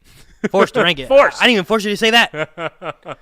I mean, that's another one of the shows where like I thought the lightsaber fights were good, but they weren't Acolyte level for me. No, no, they weren't. Yeah. But I was excited. I want them to be like Dave Filoni. If like hire Aaron and me, we'll do it. We know how to do that. I can make them. We can make them look good. It would be a fun thing to do. It would be so much fun. I was very excited for the live action Rebels coming in, getting a chance to see Ezra and Sabine and some of those kind of characters. Even I guess it was Mando that had Zeb, right? Mando had Zeb. That's when he first showed up. like just getting those things was really cool. But I enjoyed the Ezra that we got a lot, and now oh, dude, that guy was so good. Yeah. And with where we got by the end of it, I'm like, okay, well, we've kind of swapped places. Like, what's gonna happen on that planet with him? Yeah. And what's he gonna do over here? And I'm really excited to see that. And getting a chance to have live action Thrawn was really cool, especially after reading the books and getting to see him in Rebels and stuff. Like I really enjoyed that. So yeah, I enjoyed the like kind of Kurosawa samurai film tone of season 2 as well, and I loved the Kiner's music in that as well. When I think back of season 1, I always think first I think of Anakin in the World Between Worlds. Yeah, but I always go back to Kanan and Hera's son. Yeah. Like looking out and like, do you hear it? Like what? The lightsaber. Like I don't know why that's such a magical moment for me, but I think of that first, and then I think of everything else. Yeah. No, getting a chance to see him was really cool. Getting to see Hera. But I want to see more Jason too. Would be cool. Yeah, Jason would be really cool too. And yeah, getting a chance to have another aspect of the World Between Worlds was a great element of that too. That I was excited for. Getting the another galaxy thing. Right, like going elsewhere outside of the galaxy was cool. The Purgle and this lore building there. We've gotten a little bit of outside of our galaxy, I guess, in the Thrawn book, right? With the Chiss. Like it's not like they're in the unknown region, so they're still in the galaxy. But it's not a new galaxy. It's not a new galaxy. That's the only experience I have where it's like, well, this is out there. You're not in the Outer Rim. You're further than that. And then this here took us out. We traveled inside Purgil to get there, through hyperspace. Yeah, Thrawn. I mean, like you said in our book review, beyond a galaxy far, far away is what you were kind of talking about, right? Yeah. We're outside of what I have known to be Star Wars for so long, and that was my first time. Both of those are my first times being able to go outside of what we know it to be, you know. And I thought that was really cool. So yeah, greatly looking forward to whatever Dave Filoni has for us in Ahsoka season 2. So after that, the next one I have here on the list is Taika Waititi's Star Wars movie. So he revealed. I have a little bit of a thing here, just because there's so much unknown. Okay, I don't think I remember this. Yeah, so he has been. Let's see. In 2021, he revealed that he's cracked the story for his movie, but the actual script is still in its early stages. In May of 2022, Lucasfilm president Kathleen Kennedy said that this would be the next Star Wars film released. And then finally, in March 2023, Variety reported that this could be the project that snaps up the current empty December 2025 release date on Lucasfilm's slate. I don't know how current that information is. Again, there was some stuff where I started researching and I was like, I don't think I want to see any of this, Okay. So I'm not sure exactly how current it is. And again, this might be something that we just never see as well. All of this next stuff that's in development, it's possible you never see. Sure. There's been trilogies and individual movies and all kinds of stuff that I've heard was supposed to happen that either got scrapped way before or got scrapped because of fan reception. And I feel like the fan reception thing is is like the biggest killer of it. Yeah. I mean, I know D&D we're supposed to have one from Game of Thrones, but then also fan reception of Game of Thrones ending wasn't good, and then that didn't happen. Rian Johnson was supposed to have one, but then Last Jedi wasn't received well, so that didn't happen. I get what you mean. That's like my least favorite effect that things can have on art is fan reception. Like, the last thing I care about when I'm watching new Star Wars is what other people think. What other fans are thinking. Like I care about me and my friends and that type of thing. I'm sure most people. It sucks when that happens. But I get they want to gear towards things that people want to watch, and I mean, they're what else are you supposed to do? Yeah, it's a business with that. So, as a Star Wars fan, I usually I just want, my greed is that I want to experience these stories and then see if I like them or not. Yeah. And just knowing like, man, they were working on this. And then when I hear about it, I'm like, oh, I would love to have seen a Boba Fett movie, Well, yeah. And then I don't get it. Honestly, like the older I've gotten, the more I just appreciate individual artists putting their spin on something. I think when I was younger, I was like, no, there is a thing called Star Wars, make that. And everybody has a different definition of what that is. So I want to see other people's definitions. That's really cool, you know?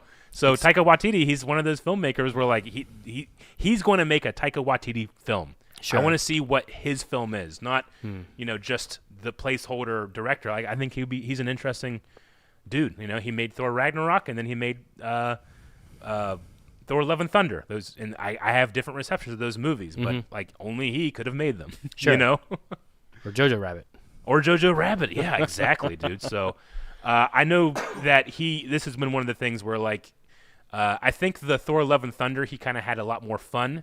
He's been quoted before saying, like, this is when I'm trying to take serious. Not to say it won't be a fun movie, but, like, I want to nail this if it happens. I mean, even Jojo Rabbit was one where it's like there are, like, you can tell jokes here and there, but then there's times where it's like it needs to be more serious, you know? Absolutely. And I think as long as you can nail the serious moments when you need those and not make it all like I don't know. That's one thing that I don't know if I could, like, slapstick Star Wars comedy, I don't know if it would work for me. But I've never seen that. And I know a lot of people didn't like Jar Jar, who was a little bit more of a comedic tone. And they're like, Jar Jar is terrible. But what would it be? Could a slapstick Star Wars comedy work somehow? I don't know. I don't know what it looks like, you know? Star Wars, anything can work. You know? Like, I certainly won't come out and say, like, a Star Wars this won't work. Like, that doesn't make any sense to me. Like, there is no definition of Star Wars that makes sense to me. It's different for everybody. So I'm super open for it. Sure.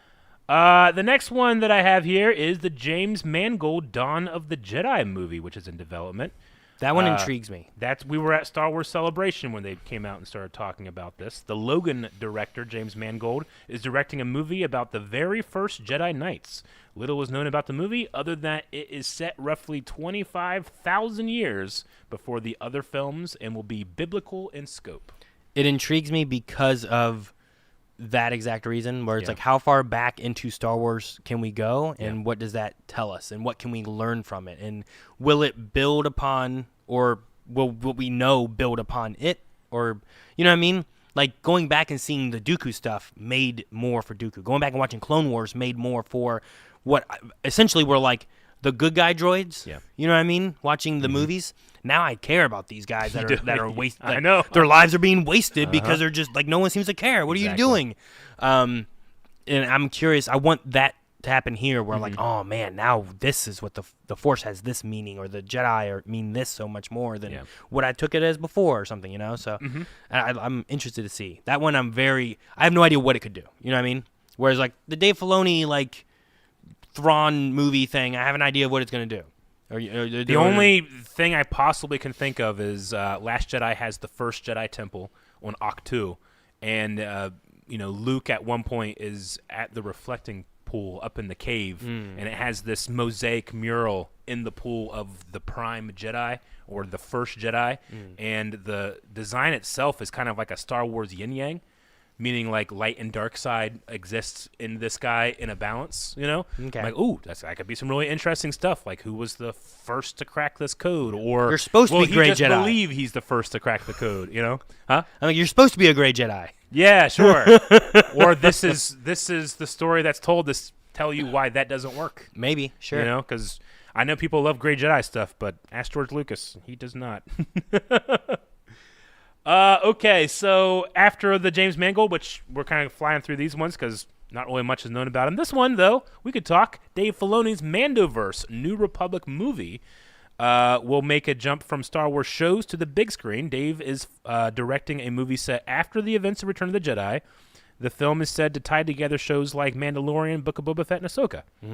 So, yeah, this is kind of that culmination thing. In Rebels. Yes. Yeah, Ahsoka, it has to. But yes. It has to. Yeah. I'm excited for that. Yeah, me too. I don't know what it could be. It's going to be a Thrawn thing, of course. Sure. You know. Yeah, I figure it's whatever Thrawn's mission is, what he's after right now. Yeah. Which is mentioned a little bit, I think, in Mando. We know Ahsoka's trying to stop him. There's the big ring to get back. There's the witches and stuff. Like, I don't know for sure, but I have more of an idea of that than the Dawn of the Jedi. Yeah. And, you know, being someone that grew up with Star Wars Legends and has seen stories being adapted from that continuity to the new continuity, I imagine this is our stand-in for Heir to the Empire, which was probably the most important set of Star Wars books that came out during the dark times before we ever knew there was going to be more Star Wars in the 90s.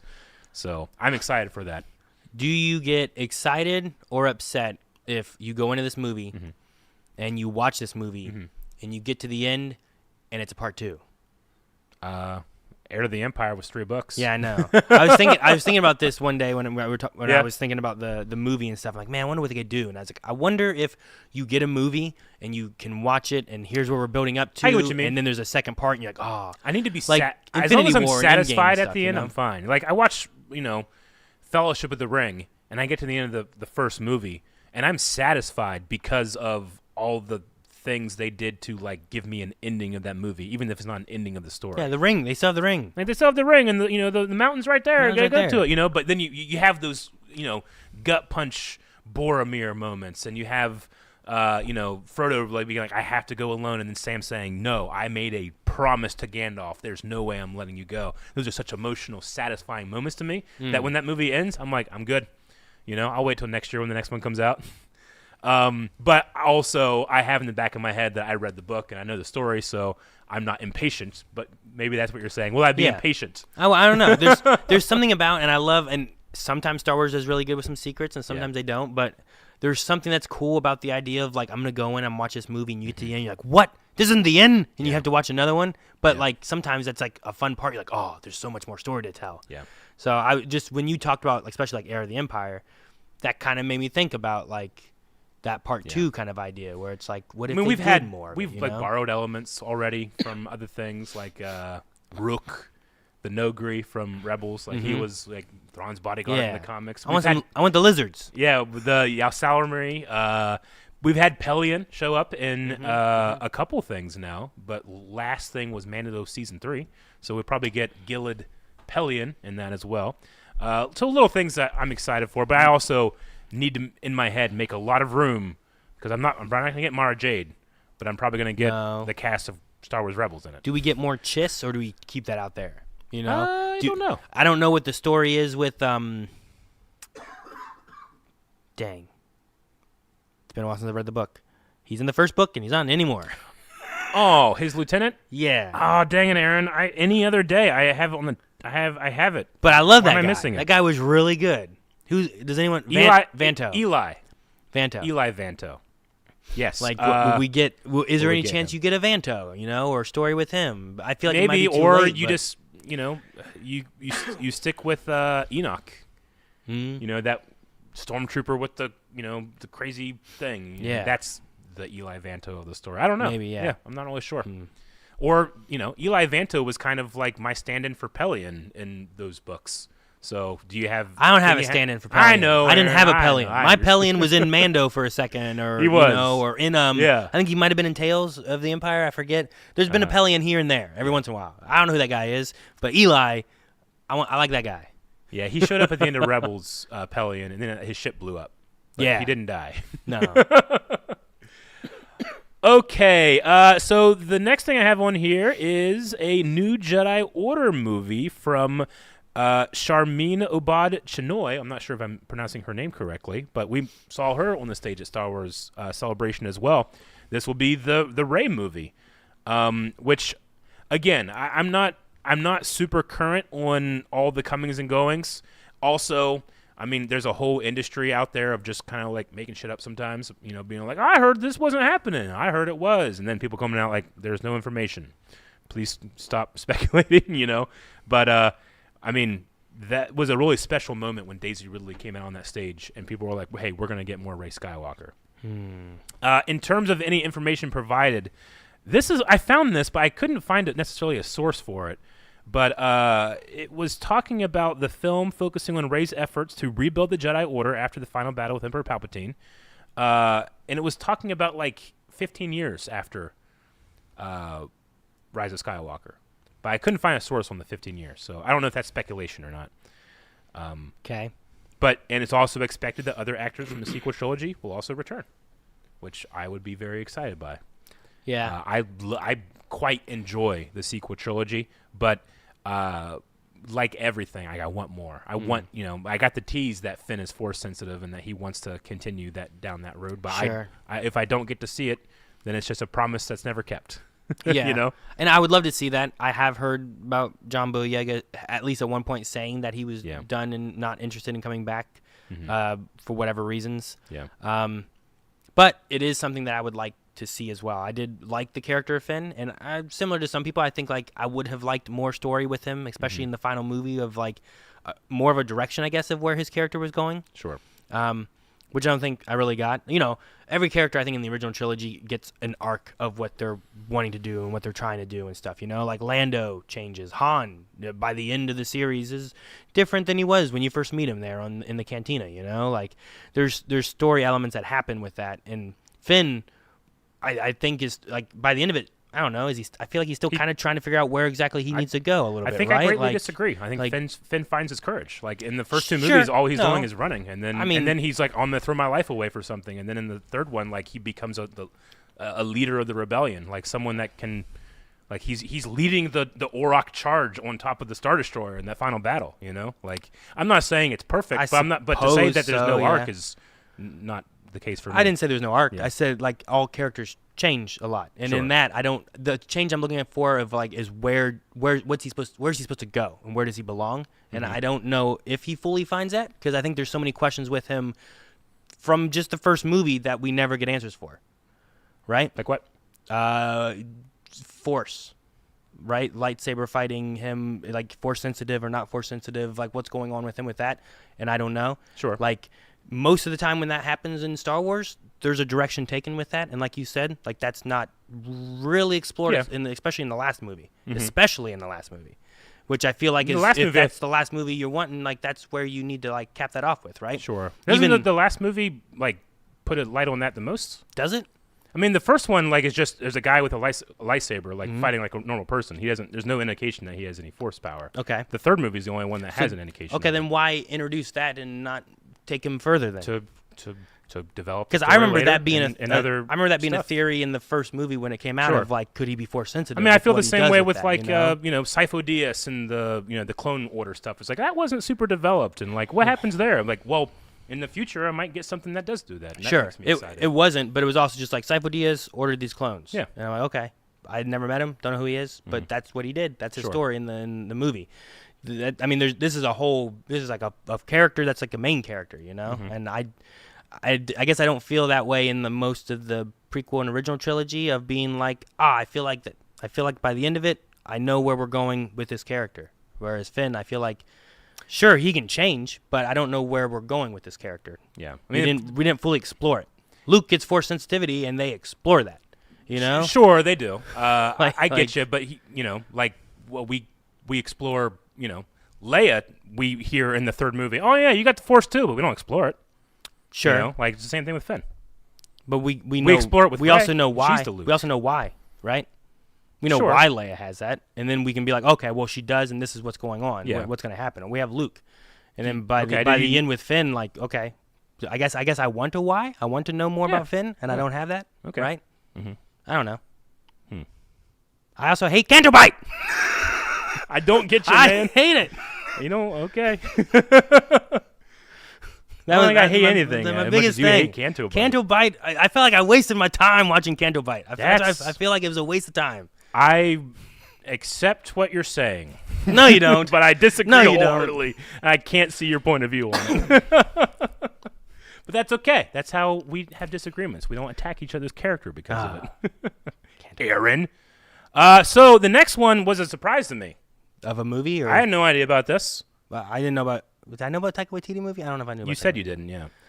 This one is Simon Kinberg Star Wars trilogy in development. Simon Kinberg. Deadline has reported that X-Men producer and Star Wars Rebels co-creator Simon Kinberg has been tapped to oversee a brand new trilogy of Star Wars films. Kinberg will write the trilogy and produce alongside Lucasfilm's Kathleen Kennedy. Deadline sources give conflicting reports as to what the trilogy will actually be about, though. It may be a direct continuation of the Skywalker saga, effectively making Kinberg the architect of episodes 10 to 12. However, others claim that the trilogy will focus on a new storyline coexisting alongside other in-development projects by James Mangold, Shireen Obad Chinoy, and Dave Filoni. So, yeah, I know nothing about this one. Didn't even hear about it until I looked this up for this segment. But Simon Kinberg is going to be having a Star Wars trilogy. And this is a guy that's responsible for I mean, primarily Rebels is a big one, but I know that I believe he did some work in Clone Wars as well. So the idea that they're going to someone like that as opposed to bringing more a like, new hey, actor. give me the next big, famous director or whatever. You know what I'm saying? Mm-hmm. Sure. So, versus just like, well, let's grab I don't know, Michael Bay. He has a name. Make him have a trilogy of movies. Yeah. People are like, oh, Michael Bay has one. Yeah, I get you. This is someone in Star Wars already and has been working with stuff a lot. So basically, there's a trilogy. We're not really sure where exactly things are going to fit in, what they're going to do with it, but. No, and even the things here that's speculating, I don't know where those. I mean, Variety says it, but sure. I know Variety has a pretty good track record with this stuff, but they're certainly not infallible. Seems like another thing where like once I get a little more, then I'll be like, oh, okay, this sounds really cool. But at this point, when it's like this guy has a trilogy, I'm always worried 'cause I hear that often, and then it never happens. Yeah, I mean, I have here as a special thing because it's never been said to be canceled, like Patty Jenkins Rogue One thing. Yeah, I think has been said to be canceled, and then the last thing I heard was like Kathleen Kennedy being like, we still talk about it. Maybe it'll be a series or something, which to me sounds like, well, we're probably just not going to do that one. Man, that was one of them that I was like excited for too, because I was like, oh man, a space combat kind of thing. Like you don't have to have force sensitivity in Jedis. You can just have like Squadrons was fun. Like give me that, but in a Star Wars like movie or in a Star Wars show. Like I think I'd have a lot of fun with it. Yeah. Other than that, there's also the Rian Johnson trilogy that apparently he and Kathleen talk about all the time, but he's really busy because that dude got a sweet deal at Netflix for the Glass Onion movies, and he's doing like 3 or 4 more of those. Oh, really? So I don't know if we'll ever go that way. Okay. So him and Daniel Craig are going to be busy. I think so. I assume Daniel Craig's going to tie to that. Which is disappointing to me because I think Last Jedi is one of the best made Star Wars movies, like bar none. Even though like there's things about it that I don't like. Like I love the vision he has for that story, and I would love to see what he could do with the trilogy. But we'll see if it ever happens. I mean, I think it's way less likely to happen because similar to the Acolyte, there was so much negative fan response to what he did with those movies. And man, before that came out, like Kathleen Kennedy, we're going all in with Rian Johnson is what it felt like. It must be hard to just get stuff out anyway, because is that the last of the stuff you have on that list there? Yes. Because there's a Lando thing that apparently has been canceled. There was a droid story, which we haven't heard a single thing about ever since it was announced how many years ago. The Lando thing apparently was going to be a movie, and then it lost some writers, and then Donald Glover was going to work with it with his brother. Oh man. And then now it might be a movie, but it sounds like it's we talk about that, but there's no work being done. Gotcha. Yeah. Because I also I don't know what we have in the future for games. There should at least be another Jedi game. There will be at least one more Jedi game. But there was a good fan reception, I thought, for the remake of KOTOR, and then it's been on and off again. I think it's off now. I don't know. I haven't heard anything about it again for a while. Every time I've gone to look, it's the other way than the last time I saw. Yeah, so I'm I was really excited because I played that game 4 times and never fully beat it because I lost a memory card. Someone stole my Xbox. I borrowed someone's Xbox and had to give it back, so I never got to the end of it. So I was excited to get a brand new a remake of KOTOR. Even if they make some changes, my thought was that they were gonna try to introduce it to be a jumping point maybe of bringing the Old Republic into the canon that is current, just to kind of let's get this back out there and get people to remember this stuff, or whatever. Or give it the Final Fantasy VII kind of twist where it's I'd enjoy that. It's the same kind of game, but a little bit different, not fully the same story or an enhanced story. And then we'll make that canon in our universe and be able to expand upon that, I've played and finished that game 5 to 10 times, but it's definitely showed its age. Sure, yeah. If you're gonna redo it, you gotta remake it, and the Final Fantasy treatment would be awesome. Yeah, I think, and then you get a chance to bring it into canon, because I know at one point they were the games we make are gonna be canon, and sure, if they bring out a HD version or something like that of Kyle Katarn games, it's gonna be these aren't canon. We're just we're releasing an HD version of these old games. But a remake could really revitalize the idea, bring us into the Old Republic, and I could have actually finished the game. And I was like, oh, this would be so much fun. But That's the one Star Wars game that I've been like, please just make that. And finish it. Man. And I hope they do at some point. There's so many great characters. I love Darth Malak. I love his design. For me, it was unconventional for a Sith Lord in that way. He was kind of like a Darth Vader with his helmet off, but not, And he had the missing jaw. Was so cool. I loved his voice. Commander, wipe this pathetic planet from the face of the galaxy. He was so cool. But then I also kind of got my fill with that style with Malgus and SWTOR. Malgus was really cool. I did like him too. But then there was other things, like someone just brought it up, like Star Wars Eclipse, and I don't know what's going on with it right now either. I don't think there's anything going on with that. They even had like a trailer for that or whatever. Yeah, KOTOR just had like, oh, Revan, right? That's You're like, Eric, shut up! Oh my God, that's a Sith code, Aaron. Eric, shut up! Yeah. I mean, I was very excited for it. We'll see. But that's there's a long line of Star Wars projects that never saw the light of day. I still mourn George Lucas's 100-episode Star Wars TV show. He wrote 100 scripts, and they're on a shelf somewhere. I would like to just publish them and read them one day. Read them. That'd be cool. Because apparently, there's been little things that have leaked about them, like Vader and the Emperor are in them. Like I want to see that. I want to at least read it. Did it take place before or after? It was between 3 and 4. Between 3 and 4. Yep. That's cool. Yep. And that was whenever Lucas was like, "Hey, I think we could do Star Wars on television." Everybody's like, "No, it's far too expensive." And he's like, "No, you can do it. You'll see. One day, you'll see." And then, literally 15 years later, people are like, "Oh, yeah, we can do Star Wars on television." And he's like, "I knew it." I was building to that. That's why they call I know one of the nicknames for the volume is George Lucas's garage, because he's like, "One day I will make Star Wars movies in my garage." Now we have the volume. Which apparently, in his retirement, that's what he does. He makes movies for him. That's crazy. Yep. All right. Well, that's a talk and look at the future of Star Wars as far as and things I'm sure that are kind of known. I'm sure there's stuff we've missed, and there's stuff that is out there that we don't even know about. Okay. Well, if there's any of that, then perhaps some questions. We might have a little bit of time to get all the questions. All the questions. Give us your questions. So we can jump into that with any questions on YouTube or anything submitted over on Twitch. And we'll just see what we get through. Yeah. Sometimes we get through all of them. All right, Aaron. Right? Let's go. Okay.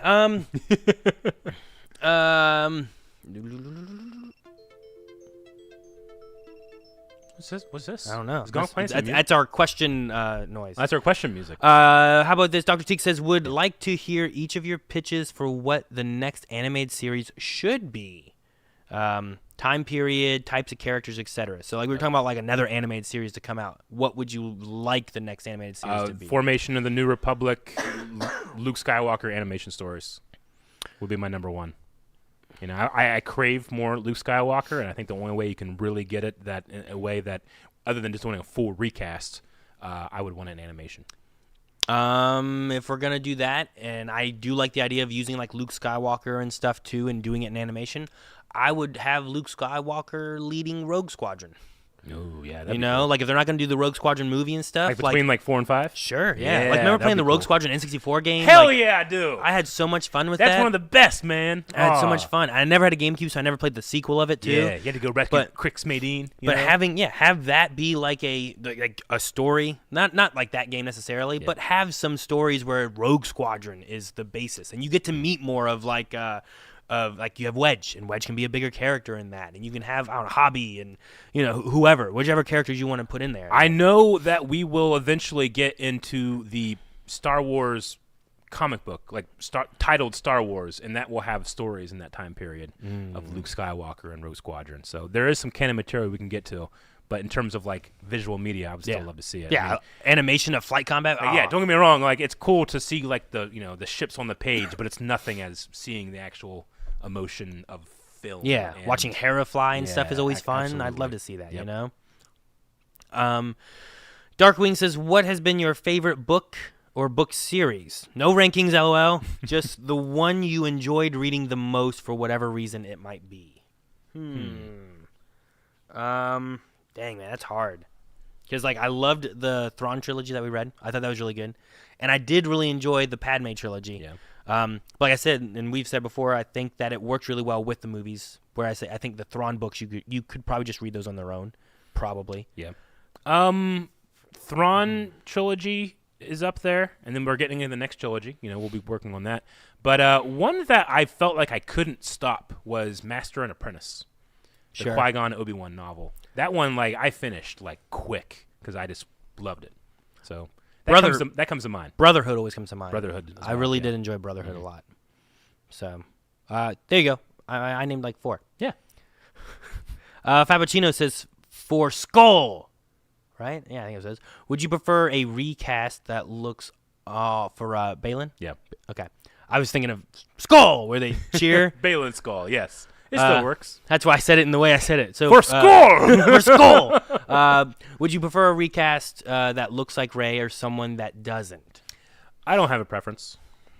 I mean, it's not like I'll be like, if I squint, it looks like Rey. I don't need to look exactly the same. Sure. We recently just finished out one of the greatest Superman pieces of media ever, Superman and Lois. It had a pretty significant recast with one of its main characters that did not look, in my opinion, at all like that character. Didn't bother me one bit. Sure. Yeah. Yeah. No, and I've had that happen both ways, where someone, they do look or they don't look. Sure. And sometimes it works, sometimes it doesn't work. And I think it just depends on how they lean into it and what they do with it. I assume just make it someone, let him keep the beard, I don't want the feeling that I had with the Grand Inquisitor. I kind of felt a real disconnect between the performance of that actor that was hired to be the Inquisitor and then Jason Isaacs, Sure. So I don't want that feeling, but even if they look different, when it's a recast, there's nothing I can do about that. It's like Rhodey from Iron Man, right? Like Rhodey, hey, I'm here. This is what's happening. When Don Cheadle comes in, feels very different, but not so much that I was I'm not thinking this isn't the same character. But I did feel that way a little bit with Grand Inquisitor. Sure. So maybe it doesn't matter if they look or don't look like Rey. Yeah. But I want them to feel like they are Balin. Yes. Right? Yeah. However Balin should Whatever feel. that means, that's what I want.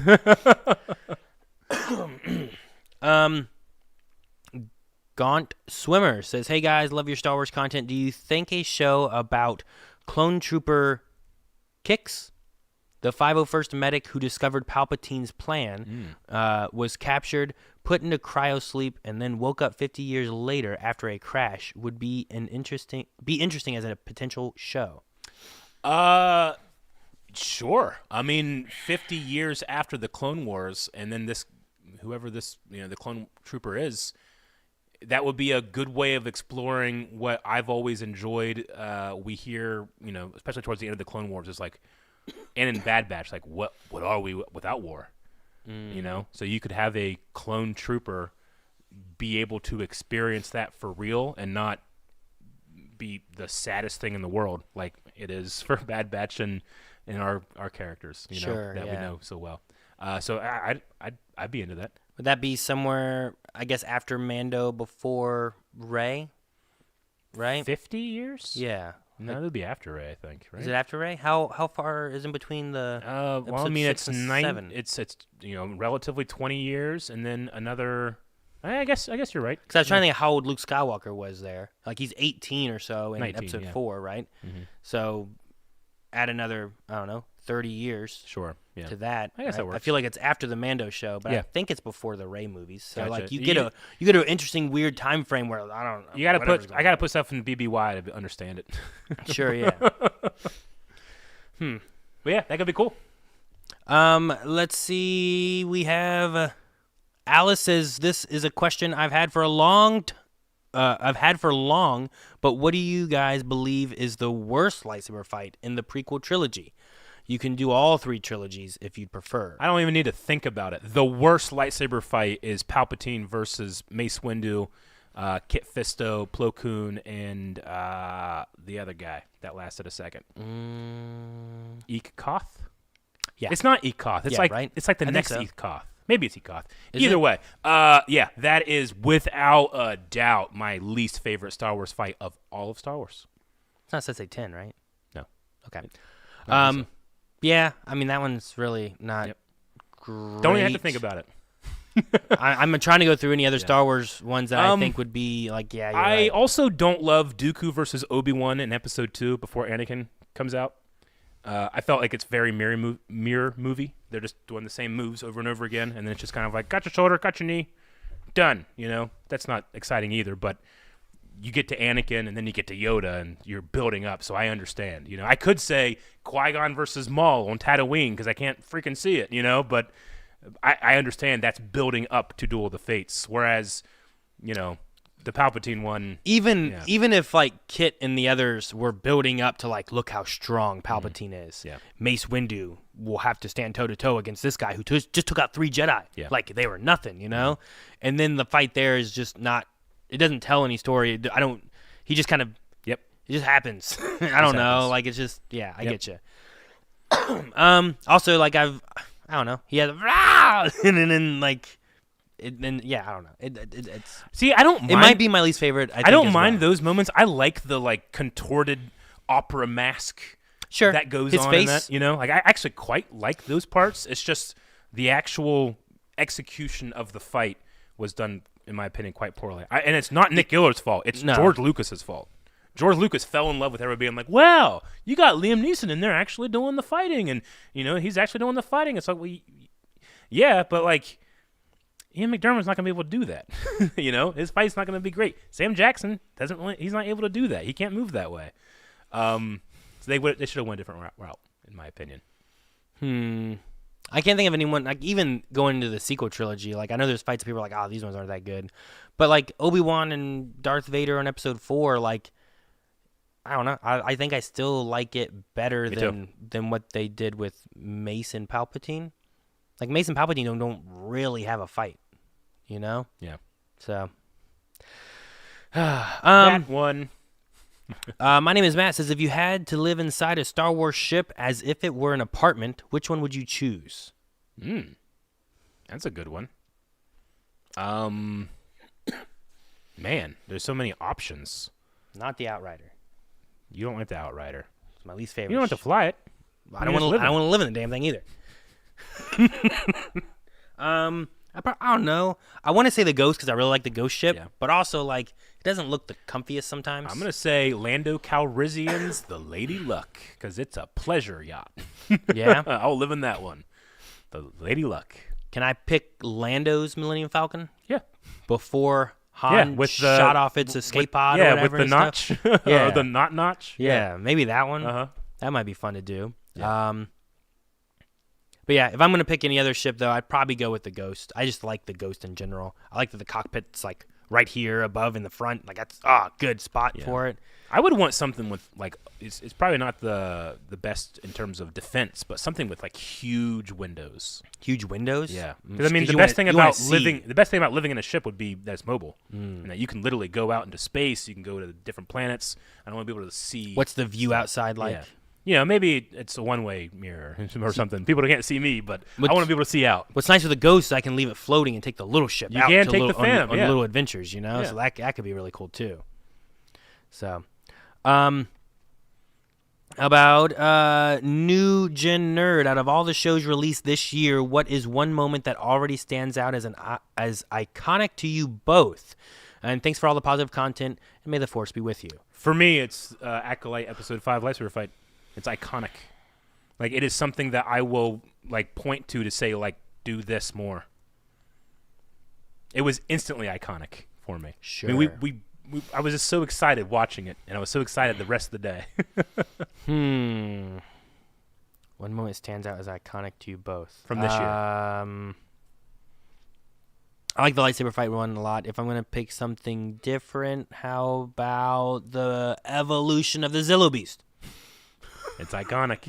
That moment will forever be one of the best blind wave moments of all time. Yeah, good one. And we might have to end with that. Let's do one more question because I was late. Nerdvision says, what are each of your guys' top Star Wars moments when watching it for the first time? So just all of Star Wars? Just favorite moments? When you were watching for the first time. You know what? One that clearly comes to mind is Snoke dies and, Ben throws the lightsaber to Rey, and they go back to back. I remember the charge in the theater. We had no idea what was going to happen. That's one of the reasons I love Last Jedi, because I don't get that very much. Other than that, probably when Yoda came out in Episode 2 and pulled out his lightsaber. Watching that live for the first time was like going to church for me back in the day. You know, it was heavenly. I didn't see Episode 2 in theaters. Gotcha. Episode 1, like I could go and be like, oh man, when Darth Maul shows up and like ignites both blades is so cool, or Anakin doing his pod race or something. But one of my moments that stand out was a theater moment, and it was in Episode 3. I think it was my first time watching it, and it's Yoda walks into the Chancellor's like desk office place, whatever he has, and those two guards are there, and he just goes, and they just bam into the wall and fall. Like the whole audience just started laughing because Yoda just comes in, bam, and they fall. Awesome. And I just thought it was so funny, and I really enjoyed that when I think about that one sometimes. Yep. But growing up, one of my favorite moments was trying to shoot the stormtroopers as they boarded the Tantive. Mm-hmm. So. But there's also other moments I know for Star Wars that are some of my favorites. There's some in Rebels that are so good. The Twin Sons episode, like that one is a standout moment for me and stuff too. Yeah. So I have probably a lot of moments, but it really depends on what I'm looking at for things. But those are some of the first things that popped in my head. Cool. Yeah. But all right, guys, that's probably going to be it for today. Sorry that we delayed it by a day, but we will be having another one next year. Next year, which isn't that far away. Probably best date for that one is going to be January 30th. January 30th. Okay. Mm-hmm. Well, we got a little bit of time. You got some time to read that Mace Windu novel. Mace Windu, The Glass Abyss, I believe is what it was called. And I can't wait to get to that podcast, and we'll be able to talk about all the things that have happened in Skeleton Crew. Oh, yeah, we're going to talk about – I think it should be done by then. It might be, yeah. Oh, man. Yeah. Skeleton Crew's been so much fun. So make sure you subscribe so that we're going to talk about it every week. Yeah. Every week. Yep, every week. And then also Eric's going to be finishing Outlaws here soon. I should. I hope. In the next couple streams. I want to get it finished before we go on break. We'll see. All right. I missed a week. Yeah. So, guys, thank you so much for watching. We hope you guys enjoyed us kind of having a little like retrospect, looking back at what's happened this year for Star Wars and what's to come in the future. What's to come. And I'm looking forward to more Star Wars with you guys and with you, Eric. Aw, thank you. Yeah, see? I disagree with you about Canto Bite, though, so leave it. Bye. Bye, guys. May the Force be with you.